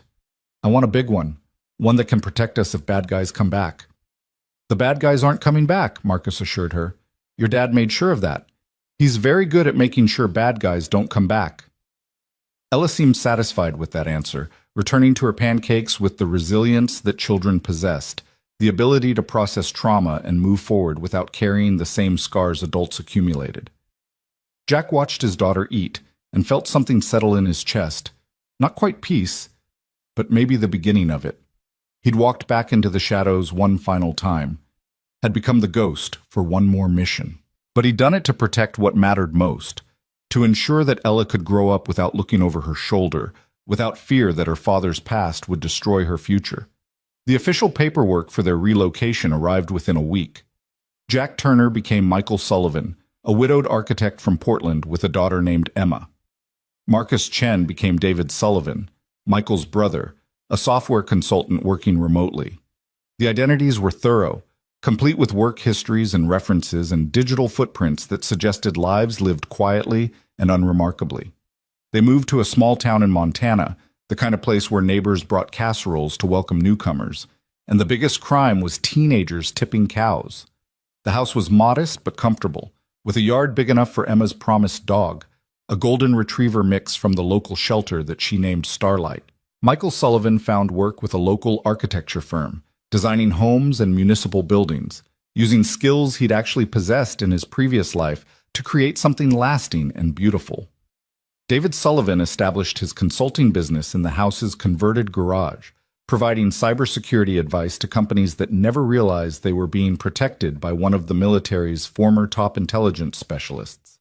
And Emma Sullivan attended 4th grade at the local elementary school, where her teachers commented on her maturity, her kindness, and the beautiful artwork she created featuring stars and constellations and families holding hands beneath impossibly bright skies. 6 months after the night at Sterling Tower, Michael received a package with no return address. Inside was a tablet loaded with news articles about the Russian intelligence operation that had been thwarted by federal agents. The stories mentioned Isabella Lane, who'd resigned from Sterling Enterprises to pursue philanthropic work in educational access and clean energy. They mentioned the 8 Russian operatives facing trial for attempted kidnapping and industrial espionage. They mentioned the unnamed federal contractor who'd assisted in Ms. Lane's rescue. What the articles didn't mention was the Ghost, or Task Force 6, or any of the classified operations that had defined Jack Turner's first life. Webb had kept his promise. The past stayed buried, allowing the present to flourish. There was one final item in the package, a photograph of Isabella Lane at a ribbon-cutting ceremony for a new STEM education center she'd funded. She was smiling, genuine and relaxed in a way she never had at Sterling Enterprises. Across the bottom, in handwriting that suggested expensive private schools and calligraphy lessons, was a message. Thank you for showing me what truly matters. Your courage saved more than my life. It saved my perspective. I hope you found the peace you deserve. Michael showed the photograph to David over coffee on the porch, while Emma played with Starlight in the yard, her laughter carrying on the mountain breeze. Think we actually got away with it? David asked. Think the past will really stay past? Michael watched his daughter, saw her throw a tennis ball that Starlight retrieved with boundless enthusiasm, saw her collapse in the grass laughing when the dog licked her face, saw, for the first time in 12 years, something that looked like the normal childhood Sarah had made him promise to provide. I think, Michael said slowly, that the past is always with us. What happened at Sterling Tower, what I did, who I was, that doesn't just disappear, but it doesn't have to define us either. Emma knows I was a soldier. She knows I fought when I had to. But she also knows that I chose her over violence, chose building a life over destroying threats, chose being dad over being the ghost. That's very philosophical for a Wednesday morning, David said dryly. I've had a lot of time to think about it, Michael admitted. Every day for 6 months, I've woken up expecting someone to have found us, expecting the past to have caught up. And every day? It hasn't. We're just three people living in Montana, a single father, his brother, and his daughter. Normal, unremarkable. Boring, David added. Perfectly, beautifully boring, Michael agreed. Emma ran up to the porch, Starlight bounding beside her, both of them covered in grass stains and dog hair. Uncle David, can we go to the lake this weekend? My friend Sarah said there's good fishing. Absolutely, David said. Your dad claims he was quite the fisherman back in the day. We should test that claim. I never claimed that, Michael protested, but he was smiling. I said I'd been fishing exactly once and caught nothing. Then this weekend you'll catch something, Emma declared with the absolute confidence of childhood. Because we're the Sullivans, and Sullivans can do anything if we try hard enough. Michael met David's eyes over Emma's head, saw his old teammate fighting back emotion. Because Emma was right, in a way. Not that they could do anything, but that trying mattered. That showing up for each other, for family, for the small daily acts of love and care was its own kind of courage, its own kind of victory. You're absolutely right, sweetheart, Michael said, pulling Emma into a hug while Starlight wagged her tail hard enough to create a small windstorm. The Sullivans can do anything, and you know what we're going to do right now? What?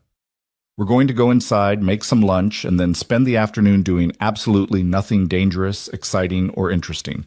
Just a regular family on a regular Wednesday. Emma wrinkled her nose. That sounds kind of boring, Dad. That's the point, baby girl, Michael said, and realized he meant it with every fiber of his being. That's exactly the point. They went inside together, leaving the porch and the Montana mountains and the past that had nearly destroyed them.